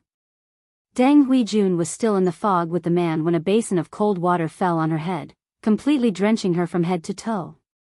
That woman didn't know what kind of mistress her man had outside looked like. At this moment, looking at Deng Huijun's appearance, enchanting figure, and delicate white skin, she was immediately jealous and resentful. Beat this shameless bitch to death. Deng Huijun didn't even have time to scream before she was grabbed by the hair and slapped thoroughly. In a daze, there were even men who took the opportunity to take advantage of her body. She had never been treated so rudely in her life. Who are you? I'm telling you, I'm going to call the police. What you're doing is illegal. She screamed as she dodged. Then, she heard the sound of the shutter being pressed non-stop. The fierce-looking woman sneered, "Call the police? Let the police take a good look at this shameless vixen who seduces other people's husbands. Beat him up." Deng Huijun had been knocked unconscious. This was nothing. Most importantly, when she woke up the next morning, she saw countless missed calls on her phone. As soon as she dialed, she was greeted by her mother, Zhao Li's sharp scolding, "Deng Huijun, what did you do last night? Have all the things I taught you been fed to the dogs? Are you shameless?" Deng Huijun panicked. "Mom, what's wrong? What happened?" Zhao Li said, "Look at the vlog yourself." Then she hung up the phone. Obviously, he was very angry. Deng Huijun had a bad feeling. She clicked on Weibo, and there was a hot topic on it. Woman brought her friends and relatives to the hotel to catch adultery. The mistress is as beautiful as a celebrity. Deng Huijun's trembling finger pointed downwards. She lost all her strength and fell to the ground. It's over. It's all over. Sure enough, not long after she scrolled down, someone directly exposed her identity. The eldest daughter of the Deng group, a graduate of a famous foreign university, a young and beautiful associate professor of a university. The more glamorous her identity was, the more exciting it was compared to the current situation. Chapter 18:15. Deng Huijun hurriedly put on her clothes and went home. She didn't even dare to go to the hospital for fear of being recognized. Without a doubt, when she returned home, she was greeted with her mother's cold face and her father's disgusted scolding. Deng Yuanlin hadn't been nice to his daughter since he came home and saw her. Deng Huijun tried to argue that she wasn't a mistress and that she only knew that man at the bar. However, Deng Yuanlin just looked at her coldly. "You slept with a man you don't know? Deng Huijun, how cheap are you?" Deng Huijun's heart turned cold. Was this really something a father would say? She turned to look at her mother. Her mother, who had always doted on her, seemed to be looking at her with cold eyes. "Deng Huijun, you disappoint me. Now, get back to your room. Don't be an eyesore in front of me." Deng Huijun's body swayed. She didn't expect that she would be treated like this by the person closest to her after such a thing happened to her. Deng Huijun locked herself in her room. She didn't even go to school for work. She didn't need to think to know that if she went to school at this time, what greeted her would definitely not be friendly care. Instead, it would be all kinds of mocking and disdainful gazes and probing with bad intentions. She browsed the news and Weibo like a madwoman. She hoped that all this was just a ridiculous dream. But it wasn't. Everything didn't stop. Instead, it became more and more popular. That woman had come prepared. She had planned to catch the adulterers in the act long ago. She wanted to divorce that man, and this time, catching them in the act and the photos in her hands were the best evidence. Deng Huijun's naked photos were posted on the internet. In addition to a lot of trolls, there were actually many who praised this dissipating body and good looks. However, in such a situation, such so-called praise had become a joke. Deng Huijun looked at her nude photos circulating on the internet in despair. Although the relevant departments quickly responded by banning all the large-scale photos, it was still not easy to find them. Everything couldn't be stopped, and there was no way to return to when nothing had happened. Deng Huijun received an email notification on her phone. She was unilaterally fired by a university. The reason was that a teacher whose private life was so promiscuous might set a bad example for the students. Deng Huijun threw her phone aside and covered her head with the blanket. The feeling of lack of oxygen spread out, as if this was the only way to make her forget those things in her mind. She felt that she was really unlucky. Why did she have to encounter such a thing? She really fell unjustly. But at this time, the real mistress wouldn't be stupid enough to stand up for herself. As for the fact that she had slept with that man, there was no doubt about it.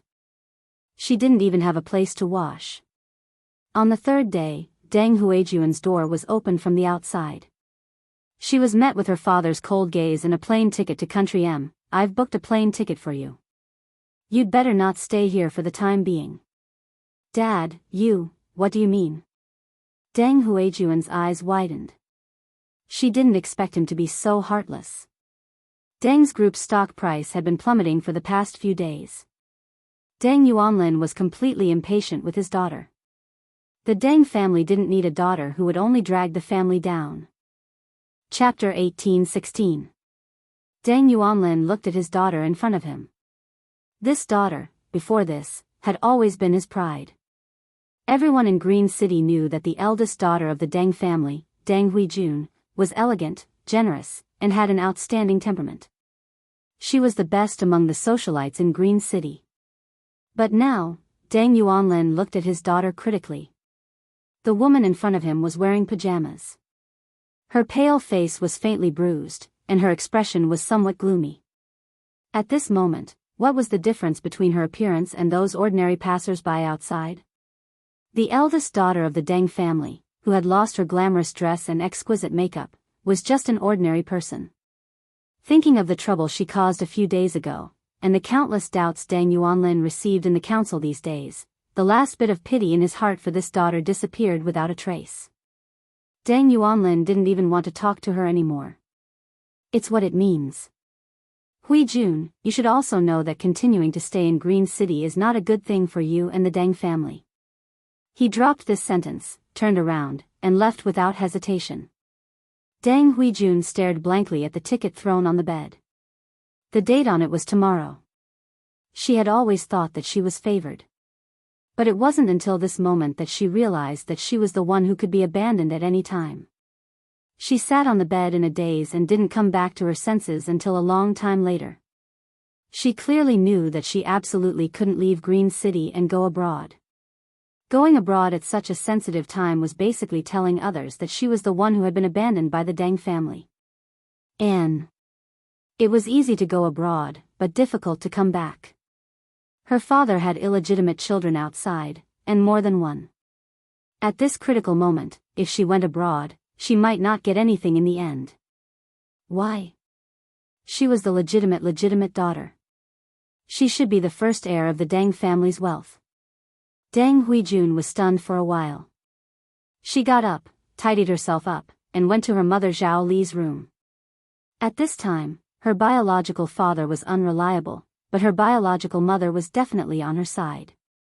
Whether Zhao Li was doing it out of mother-daughter relationship or for her own status, she was willing to see her daughter stay in Green City and stay at home. Zhao Li didn't seem surprised to see her daughter.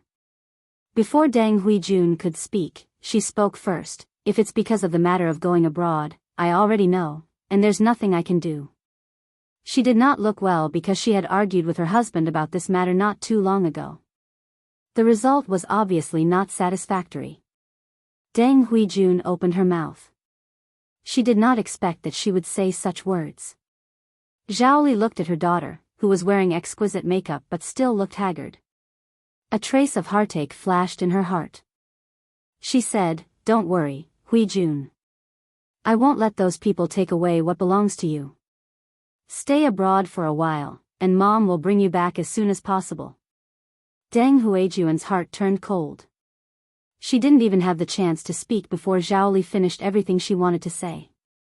She had no other choice but to believe in her mother. Deng Huijun left. He had gone to a faraway country. It was half a planet away from Green City, where she grew up. She believed that her mother would try her best to bring her back. However, she didn't know that after she left, that woman just gently caressed her stomach. Chapter 18-17. Everything that happened in the Deng family was like a comical farce. Gu Xingyin, on the other hand, was the one watching the show from the sidelines. When she knew that the Deng family had decided to send Deng Huijun abroad, she knew that Deng Huijun was done for. The Deng family's move was equivalent to banishing their daughter from the family. Deng Yuanlin had always been frivolous and cold-blooded. He did not care about his eldest daughter at all. He did not lack children. Zhao Li, who had been wholeheartedly planning for her only daughter, was now focused on another more important matter: she was pregnant. Compared to her eldest daughter, who had lost her husband's favor, the unborn child in her belly was obviously a bigger bargaining chip. After all, she was Deng Yuanlin's wife. Only her child was the rightful heir. Deng Yuanlin also paid great attention to this child. He was no longer young. The existence of this child seemed to prove something, which made him very happy. At this time, Deng Huijun, who was far away in country M, did not know that her mother, who she thought would wholeheartedly plan for her and fight to bring her back, had long given up on her. For a woman like Zhao Li, she had feelings for her daughter. However, in her heart, the most important person would always be herself. A daughter who could no longer bring her any benefits, she would not spend too much effort on her. After Gu Xingyin was sure that Deng Huijun could not make any more waves, she stopped paying attention to the Deng family. Gu Xingyin closed his eyes gently to his aunt, who had never been kind to him and his mother, and murmured in his heart, "Don't worry. May that woman's wish never come true." After that, she had a fever for 3 days. Zhang Yu, who had always been healthy, suddenly had a high fever of 39 degrees and was unconscious. Song Wanwan was scared out of her wits. Gu Xingyin lay in the hospital for several days. Song Wanwan also took a few days off to accompany her. At first, Guan Hanting did not know anything. He did not see Gu Xingyin in class until that day. Not only did he not see Gu Xingyin, but he also did not see the girl who often hung out with her. Then, he saw the request for leave from the class committee member. Sick leave? Guan Hanting frowned.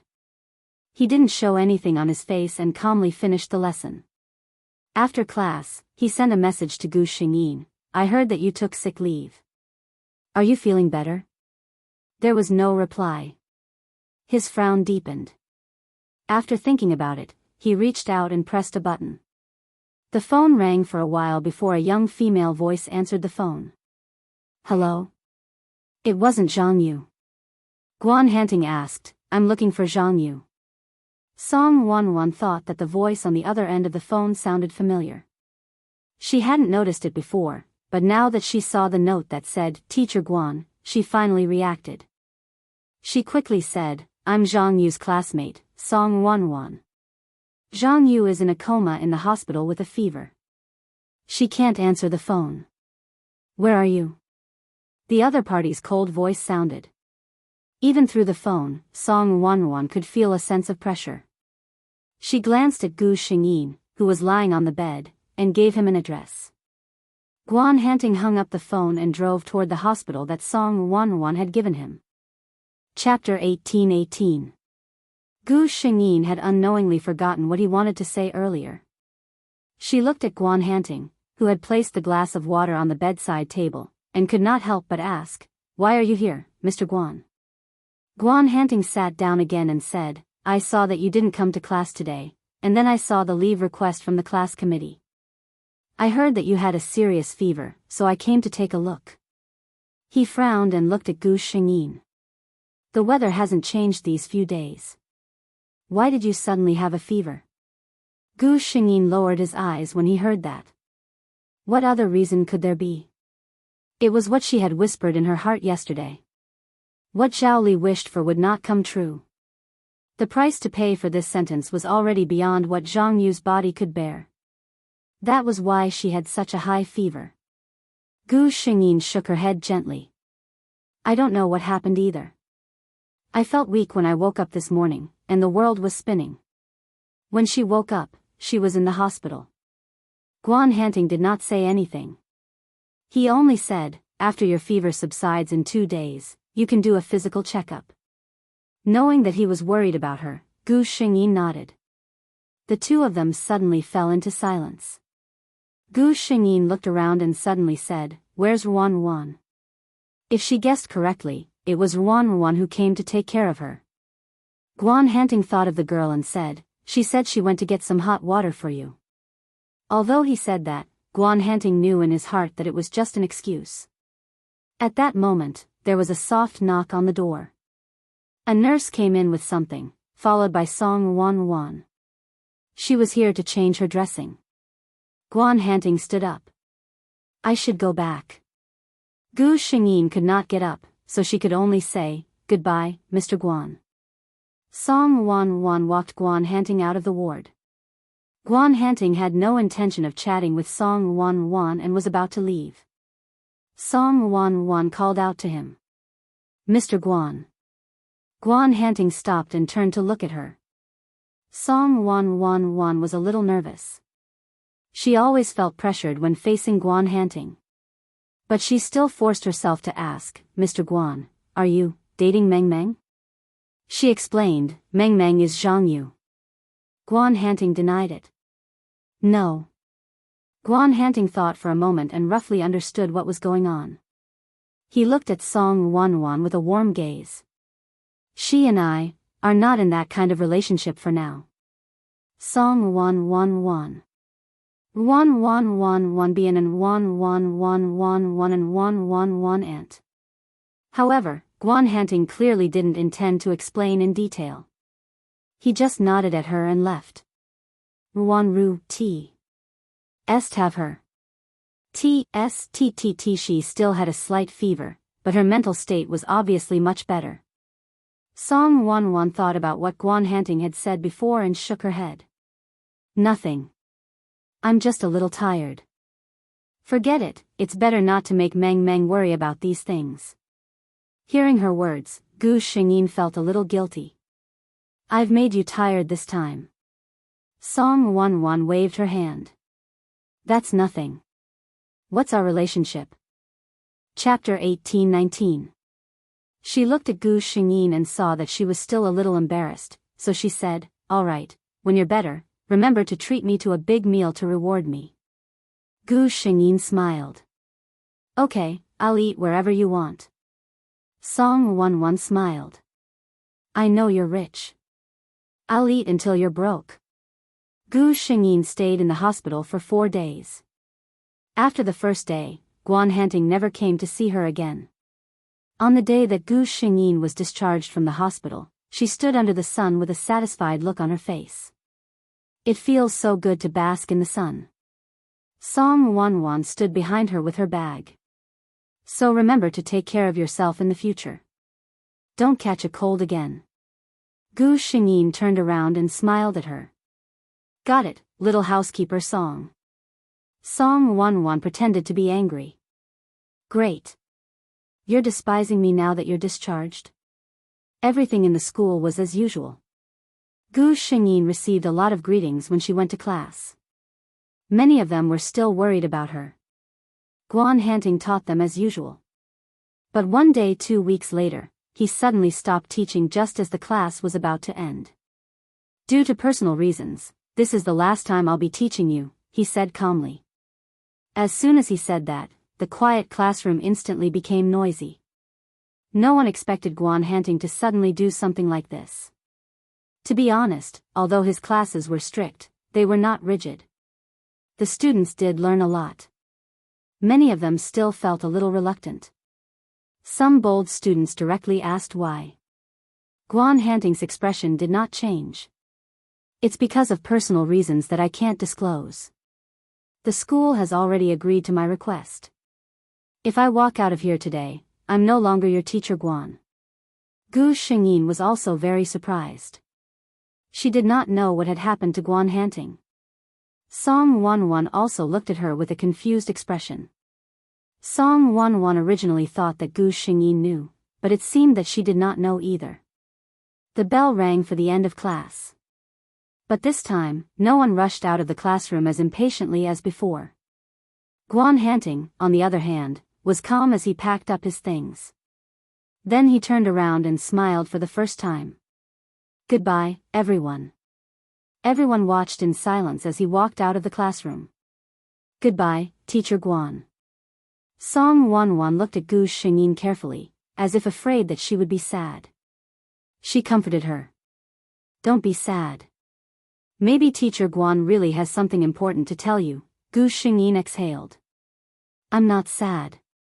Just a little." She took out her phone, found the familiar number, and tapped it a few times. "Teacher," her fingers stopped abruptly. What was she going to say? Say goodbye? Question. After withdrawing, Gu Xingyin pondered for a moment and decided not to press on. She did not expect to receive a message. This is not goodbye. 5 words without rhyme or reason. Gu Xingyin glanced at it. What did Guan Hanting mean by this? She sent. There was no reply from the other side. Gu Xingyin shook her head and put her phone in her bag. The last class in the afternoon was over. Gu Xingyin was about to return to the dormitory with Song Wanwan when her phone rang. It was Guan Hanting. Gu Xingyin picked up the call. "Teacher Guan." There seemed to be a hint of laughter in his voice. "You're still calling me Teacher Guan?" Gu Xingyin was speechless. What should he call her then? Chapter 18:20. She was at a loss for words. It didn't take long for Guan Hanting to figure out the reason. Gu Xingyin felt that he seemed to have smiled. Then she heard Guan Hanting say, "I'm at the south gate now. Can you come over if you have time? I have something important to talk to you about." Gu Xingyin glanced at Song Wanwan beside her and suddenly had an idea. "Alone?" Guan Hanting replied, "Alone." Gu Xingyin nodded. "Okay." She hung up the phone and looked at Song Wanwan. "Wanwan, I have something to do." Song Wanwan already knew who was on the other end of the phone. She smiled ambiguously. "Got it. Go ahead." Gu Xingyin walked toward the south gate of the school. He wasn't wearing the suit jacket from today's class. Obviously, he had changed his clothes. Gu Xingyin walked up to him and called out, "Mr. Guan," out of habit.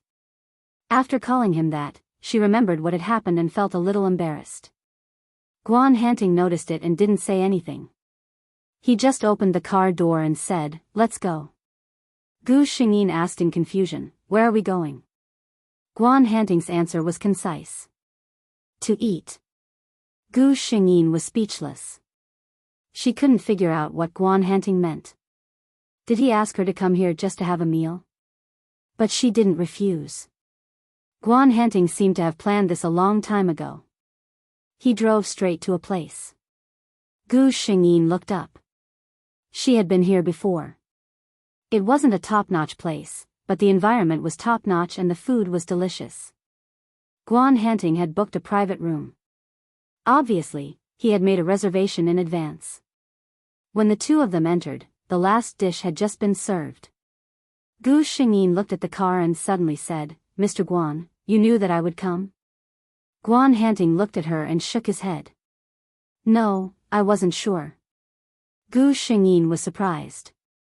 "Then you ordered the food here?" Wasn't he afraid that it would go to waste? Guan Hanting smiled and looked deeply at Gu Xingyin. "Maybe you won't come, maybe you will. I only need to consider that if you come, I won't be delayed because of my lack of preparation and affect my mood." Gu Xingyin picked up the teacup and took a sip. Why did she have a feeling that she was being teased by this man? "Let's eat," Guan Hanting said. He could tell that Gu Xingyin seemed a little uncomfortable. Gu Xingyin nodded, and the two ate quietly. There was no rule of not talking while eating. In fact, the two of them were chatting happily. After all, it was dinner, so neither of them ate much. Guan Hanting asked someone to clean up the table, and in the blink of an eye, juice and desserts were served. When the waiter left and the room returned to silence, Gu Xingyin knew that the main event was about to begin. She didn't touch the juice beside her and looked at Guan Hanting quietly. Guan Hanting seemed to hesitate for a moment, but he still said, "Actually, I didn't come here just to treat you to dinner." Gu Xingyin nodded. She could tell. Guan Hanting said again, "Meng Meng, is that your nickname? I heard your friend call you that before." Gu Xingyin nodded again. "So what do you want to say?" Guan Hanting finally revealed his purpose. "You know that I have resigned from a university, Meng Meng. Now that I am no longer your teacher, are you willing to let me pursue you as a normal man?" Chapter 18:21. He looked at Gu Xingyin, his black eyes twinkling with starlight. Gu Xingyin looked at him. Her mouth opened and closed, but she didn't say anything. Instead, she stood up. He walked to Gu Xingyin's side and leaned down. His aura enveloped her. Gu Xingyin heard the man's voice in her ear, "Can I hug you, Meng Meng?" There was a touch of cautiousness in his words that even he didn't know. Gu Xingyin took the initiative to raise her hand and put it around his waist. Then she found that her whole vision had changed. A strong force pulled her up from her seat, and she was tightly held in the man's arms. Guan Hanting lowered his eyes. His eyes were filled with joy. "Today must be my lucky day." Gu Xingyin smiled, "I think so too." "It's a surprise." Maybe it was Guan Hanting's character. Although the two of them confirmed their relationship tonight, they didn't do anything extra after this simple hug. Guan Hanting sent her to the school gate. Gu Xingyin got out of the car and walked to the school. After walking for a while, she suddenly turned around. Sure enough, the man was still standing there, looking at her. Gu Xingyin glanced at the students of a university, who were walking around, and suddenly ran toward Guan Hanting. Then, under Guan Hanting's astonished gaze, she slammed into his arms. Some students nearby saw this scene, and many of them looked over curiously. Among them, some people had already recognized Guan Hanting and Zhang Yu. After all, the two of them were not unknown figures in the school. "Why are you?" Guan Hanting hugged Gu Xingyin tightly. The warmth of the person in his arms made him reluctant to let go. Gu Xingyin said sullenly, "I couldn't help it when you stood here alone and watched me walk away." Guan Hanting heard this and laughed. He reached out and stroked Gu Xingyin's hair. "All right, don't be so reluctant. We still have a long future ahead of us. You have to go back to the dormitory." He slowly loosened his embrace. Gu Xingyin looked at the man opposite her seriously. "Will you miss me?" she asked softly. Guan Hanting was stunned. He reached out his hand and helped Gu Xingyin tuck her hair away from her cheek. Then, he admitted helplessly, "Yes." "Then why are you still letting me go?" Gu Xingyin looked at her and suddenly smiled. It was completely different from the youthful and delicate feeling she usually gave off. There seemed to be a different kind of charm hidden in this smile. Guan Hanting only felt that there were two little hooks in her eyes, causing his heart to stir. His gaze suddenly darkened. Gu Xingyin was very satisfied with the effect he had created. She leaned closer to Guan Hanting and whispered in his ear, "Couples can be more intimate." Guan Hanting's body stiffened. Then, Gu Xingyin felt that her eyes were covered by a pair of warm hands. The other party gritted his teeth and said helplessly, "Be a good girl and go back to the dormitory."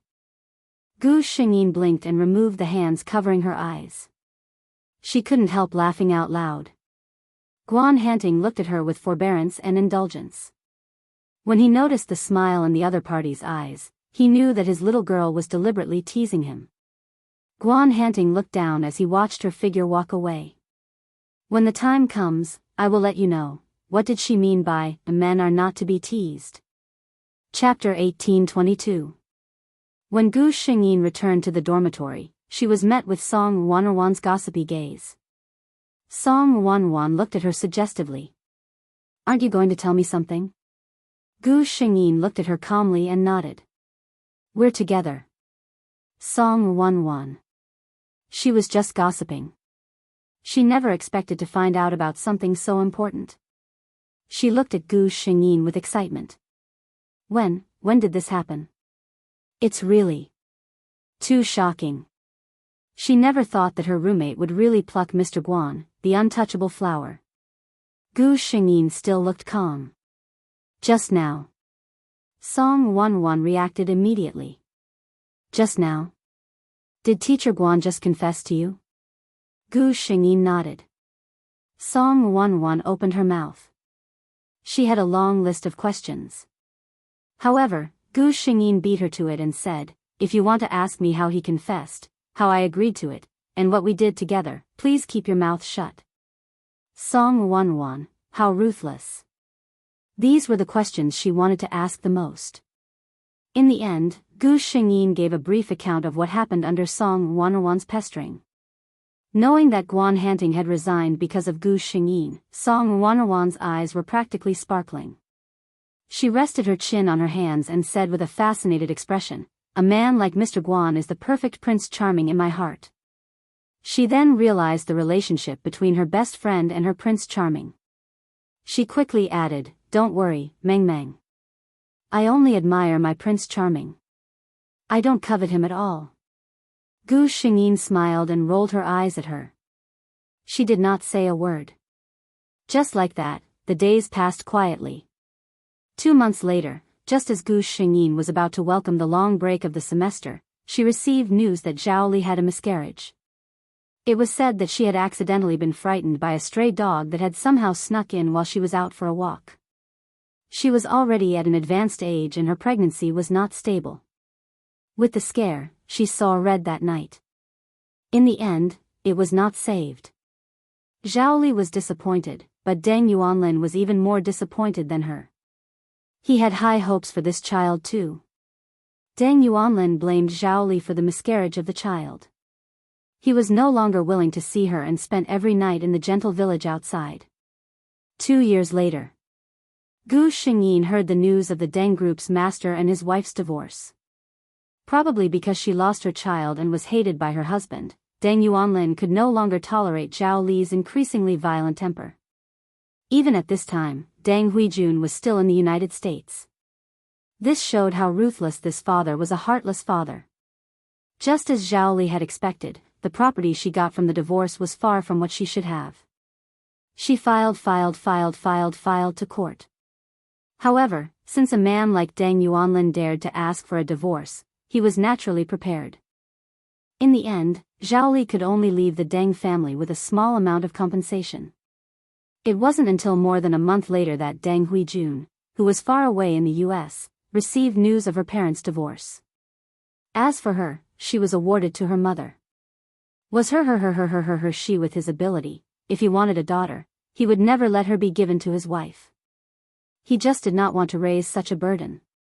Gu Shengyin turned off the news on her phone and no longer looked at it. Meng Meng.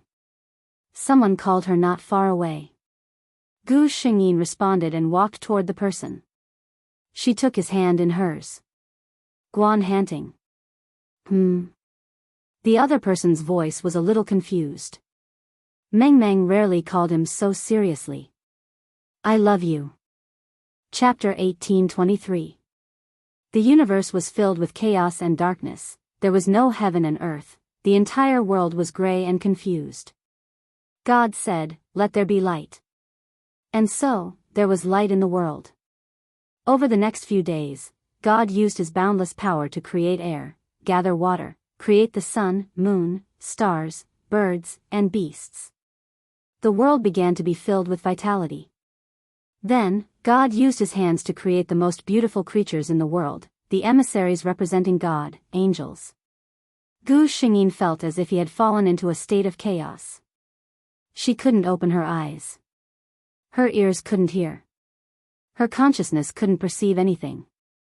Until a ray of powerful radiance broke through the ancient darkness and illuminated her world. Her chaotic divine sense finally seemed to be able to breathe and became clear. Thou art my creation, the eighth seraph, God looked at the figure in front of him and suddenly hesitated. He couldn't see through her future, he couldn't even guess what she would be in charge of. This was the first time the omnipotent God felt at a loss. In front of her, there were 7 companions who were born before her and were born with knowledge. The seraphs were also very curious as they looked at their companion who was still in the form of a baby. The newly born angels all understood everything. They looked at each other and for the first time, directly saw the difference between their companion and themselves. She didn't have wings. As the seraph leader, the deputy king of heaven, Lucifer directly asked his doubts, God, what is her name? Why doesn't she have wings? Lucifer was the God's most satisfied creation, and also his favorite angel. God was silent for a moment when he heard this question. Because the existence of this seraph was beyond the expectations of the laws. As the God of creation, every angel born from his hands would be clearly written in the book of creation, their name, their duties, and even their future. 7 was a fixed number. But now, in the high crystal sky, there appeared the 8th seraph that even God didn't expect. God's lips finally moved and said, Carry, the silver-haired seraph. The noble angel, the incarnation of God. The book of creation emitted a huge golden light as it faithfully recorded these words. Gu Shengyin could feel an immense power coming from the void and entering her body. At the same time, the body of the silver-haired baby girl floating in the air began to change rapidly and elongate. Almost instantly, she turned into a beautiful woman with silver hair, silver eyes, and a gentle face. Her body was naked. Newborn angels didn't have any sense of shame. Fortunately, her long silver hair covered her body, so people couldn't see her important parts. However, at this moment, the gods felt that this scene was inexplicably dazzling. His cold voice rang out in the minds of all the angels, You are my emissaries. You should set an example for all living beings. You must not be naked. As soon as he finished speaking, a golden light flashed on all the angels, and a layer of soft white robes appeared on them. Gu Shengyin lowered her head to look at herself. She looked at the god in front of her, who was shrouded in blinding holy light. Suddenly, she smiled and threw herself at him. Even the divinity himself couldn't react in time. Because no angel would dare to do such a rude thing to him. Chapter 18:24. Furthermore, the holy light around the god wasn't just for show. It would hurt her. The god instinctively wanted to dodge, but he underestimated Carrie's speed. The silver-haired blazing angel crashed straight into the god's embrace. The god instinctively reached out his hand to cover her. He was stunned. Why was Carrie able to ignore the holy light? The other blazing angels were also shocked. They didn't know what the holy light on the god's body was used for. But as the god's creations, they believed in the god from the bottom of their souls and were naturally respectful of the god, so they definitely wouldn't dare to act so disrespectfully. As the blazing angel leader chosen by the god, Lucifer was the first to kneel down. Please forgive Carrie, God. Behind her, the other 6 blazing angels also knelt down. They naturally thought that the god would be displeased because of this. But in reality, he wasn't. The god was more shocked than angry right now. Or perhaps it should be said that he wasn't angry because of Carrie's actions. Gu Shengyin almost couldn't control her actions. The moment she opened her eyes, the instinct of wanting to get close to her creator made her body react faster than her mind. Crashing into the holy light, it was also the first time Gu Shengyin saw the god's face that no living creature had ever seen before. Perfect. Apart from these 2 words, there was no other adjective that could describe the face of a deity. As a body formed by the laws, the god's true body, every inch of it was flawless. It was even more impactful than Lucifer, who was said to be perfect and the most beautiful among the blazing angels. Gu Shengyin smiled happily. God, I actually have the same hair color as you. This was also why the god was shocked at the time. He knew very well that as creations, even the most powerful blazing angel didn't have the right to have something similar to the gods. But the Carrie in front of him didn't just have the same hair color as him, even her face was 70% similar to his. This was also why he set Carrie's status as the incarnation of the god in the book of creation. The god used his divine power to push away the angel in his arms and said in an emotionless voice, "Carrie, have you forgotten the etiquette of angels?" Gu Xingyin's consciousness seemed to have finally returned to her body when the gods pushed her away. She took a step back and, like the other seraphs, knelt before the figure in front of her. "My God, please punish Carrie for her rudeness." He lowered his head submissively and was incomparably respectful. This was the angelic form that the gods had hoped to see the most. However, when he saw Carrie kneeling before him, he felt an inexplicable sense of irritation. Even though they had lived in the darkness of chaos for trillions of years, the gods had never felt anything like this. He couldn't help but ask the Book of Creation, "You really don't know Carrie's background?" The Book of Creation was very honest. There are no records of Carrie in the Book of Creation. This everything not only included the past, but also the future. All living beings could be traced back to their past in the Book of Creation. As long as God was willing to use his divine power, he could also perceive the future. As the God of creation, everything in this world was under his control. But now, there was a variable. This variable was Jiao Yan. Actually, I regretted writing the first chapter as soon as I started. I wrote 2 chapters in 2 hours. Starting from the first word, I was stuck like a dog.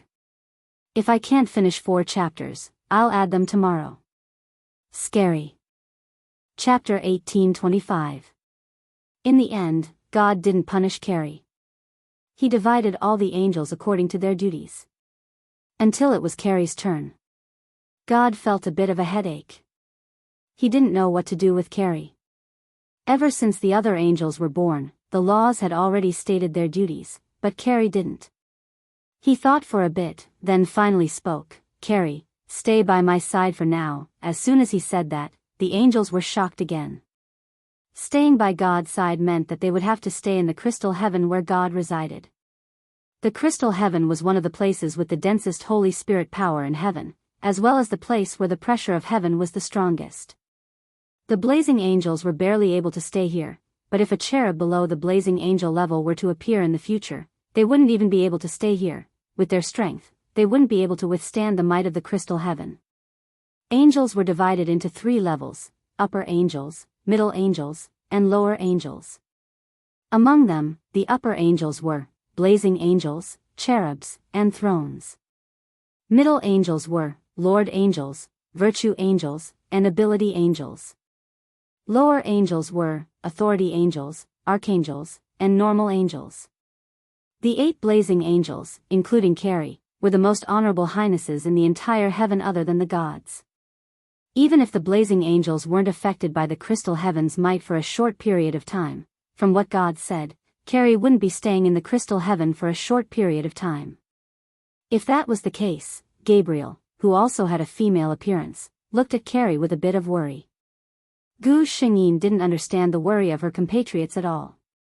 In fact, when she heard this news, she felt like a flower had bloomed in her heart. She had a natural sense of admiration for the gods. To be able to get closer to God was the happiest thing in the world for Carrie. As for the crystal heaven's holy light that made all blazing angels feel threatened, Carrie didn't notice anything wrong with it. The gods also realized that this 8th seraph, who was out of their expectations, was completely different from the other seraphs. Rather than calling her a blazing angel, it was more like himself. God could only suppress this thought in his mind. In this world, there was only one God of creation. Those were the words of the laws. No matter what Carrie's identity was, she could only be a blazing angel. And so, the matter was settled. The other 7 blazing angels left the sacred hall. They had their own residences and were now going to start building their own palaces and dealing with their own matters. Only the deities and Gu Xingyin, who had nothing to do, were left in the sacred hall.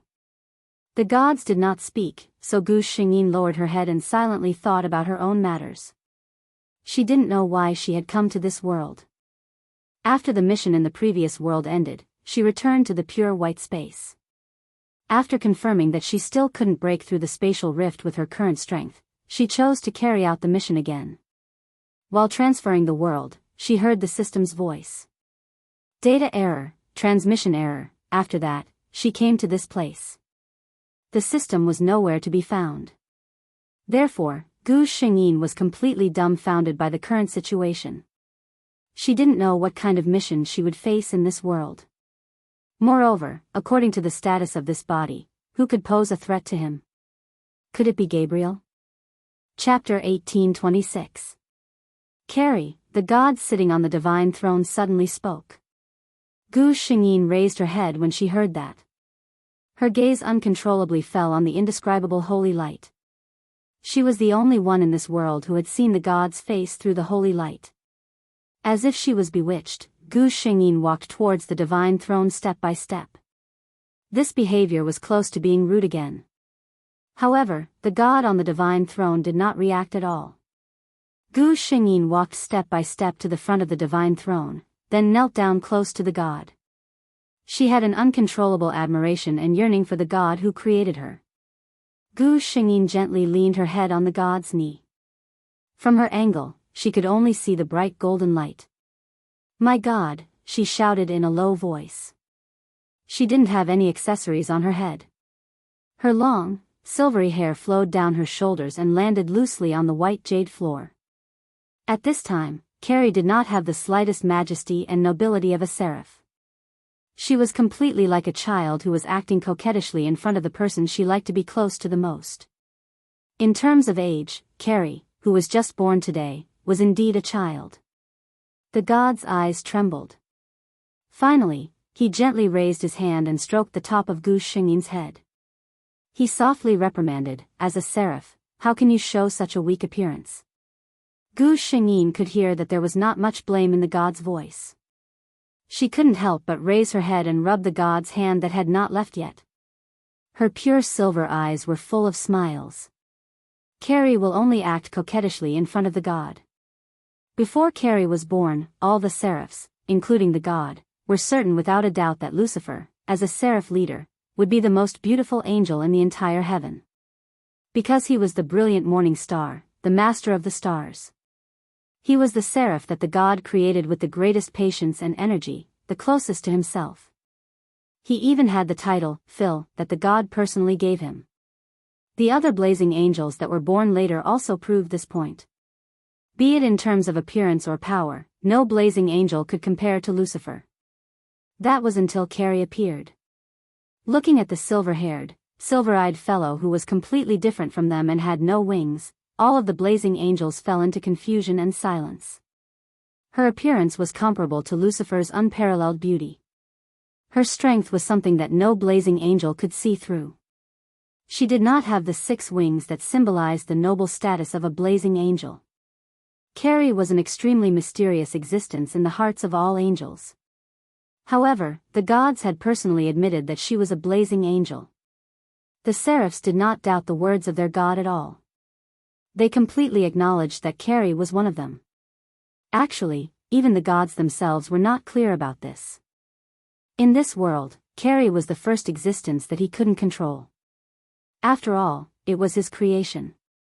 Looking at the blazing angel lying on his knees, a rare trace of pity flashed through God's heart that had never wavered before. "Carrie, the great cathedral that I live in is not suitable for a blazing angel to live in. Build your own palace outside the great cathedral."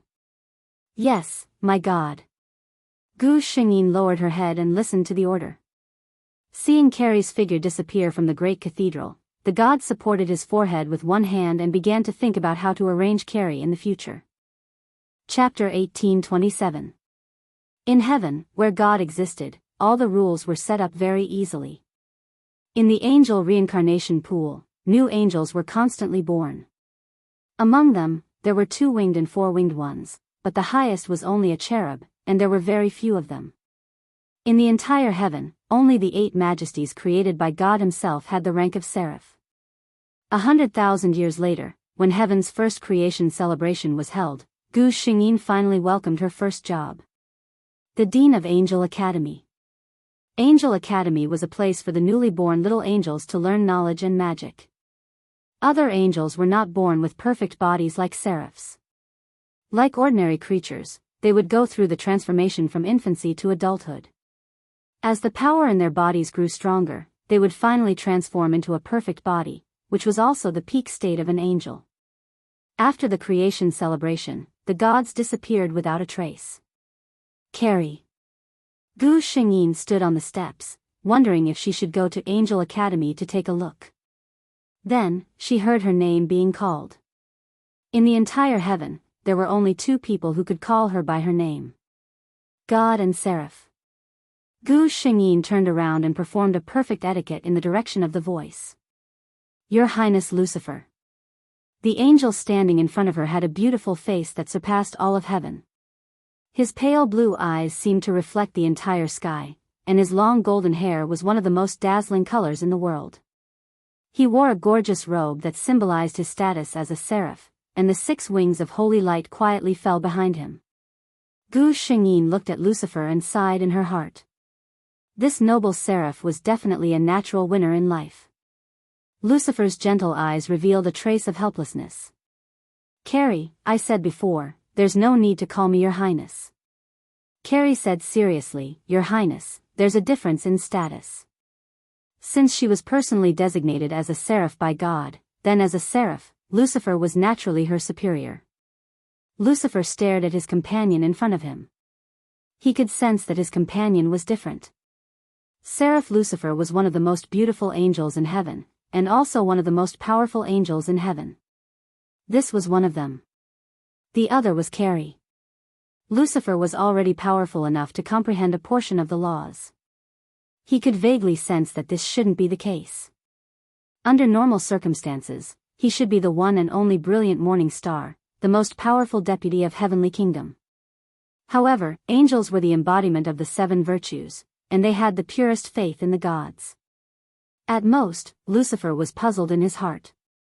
He wasn't jealous or suspicious of Carrie's identity. The gods said that she was a seraph, their companion, so Carrie was. So he smiled gently. You will be the dean of the Angel Academy. Carrie, you haven't been to the Angel Academy yet, right? Let me show you. Gu Xingyin smiled and thanked him. Thank you, Your Highness Lucifer. Not far away, the other seraphs and angels were looking at the 2 seraphs on the steps closest to the throne. Gabriel, who was the only female among the seraphs, sighed and said, Every time I see His Highness Lucifer and His Highness Carrie standing together, it's a pleasure. Chapter 18:28. The other seraphs nodded in agreement. There were also differences in status among the seraphs. Those with lower status would call those with higher status Your Highness. Lucifer was a seraph leader and was the number 1 seraph by default. All seraphs respectfully called him Your Highness. Although Carrie didn't have a clear position, from her strength and the gods' extraordinary love for her, she was undoubtedly second only to Lucifer among the seraphs. Seraphs were pure and kind by nature and never hid their pursuit of beauty. As Lucifer's adjutant, Michael blinked his red eyes and suddenly said to Medellin, who was standing beside him, Your Highness Medellin, your drawing skills are so good. Can you draw this beautiful scene? Other than Lucifer and Carrie, only Medellin, the Prime Minister of Heaven, could be called Your Highness by the other seraphs.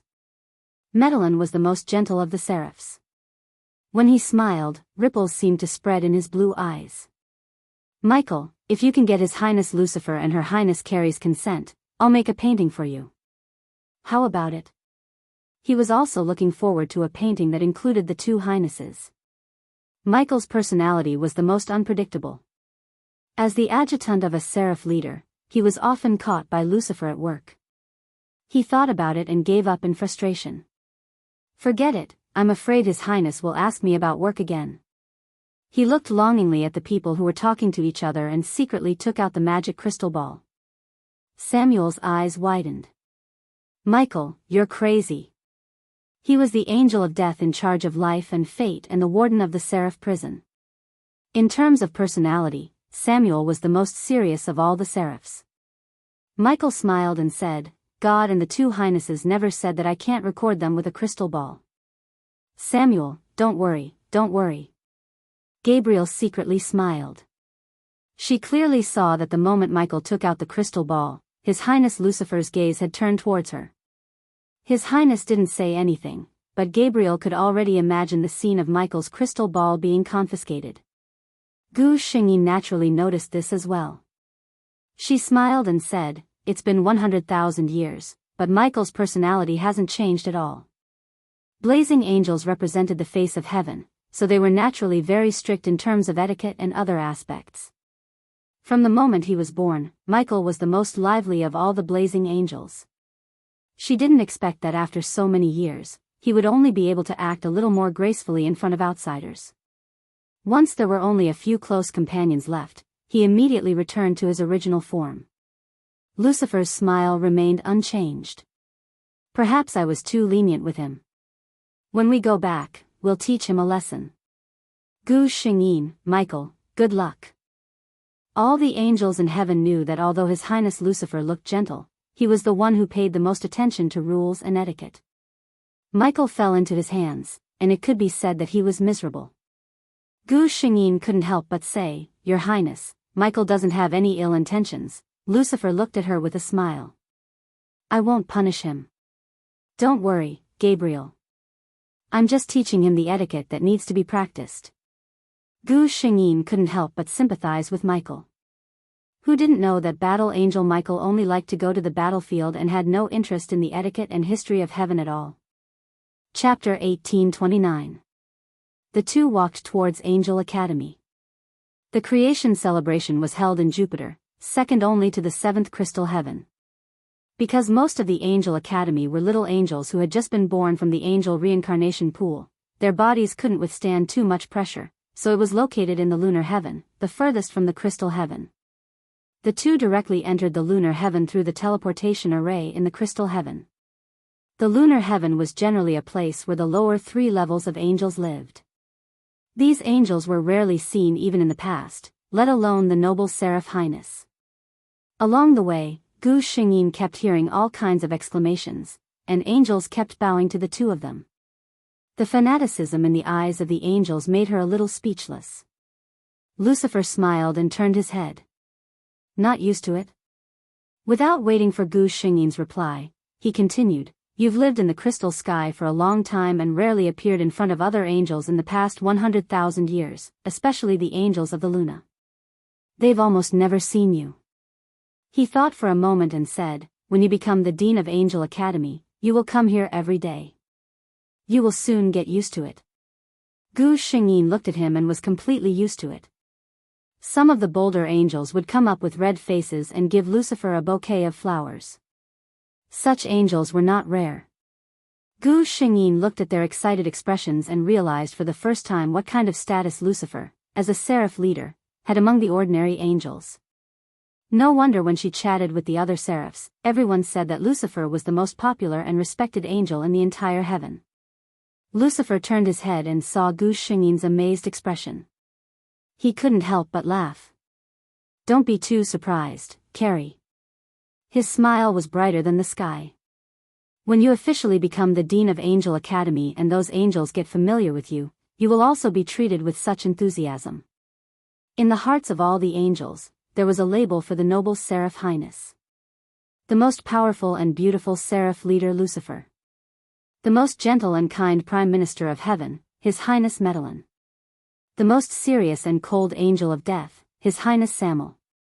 The most fiery and passionate battle angel, His Highness Michael.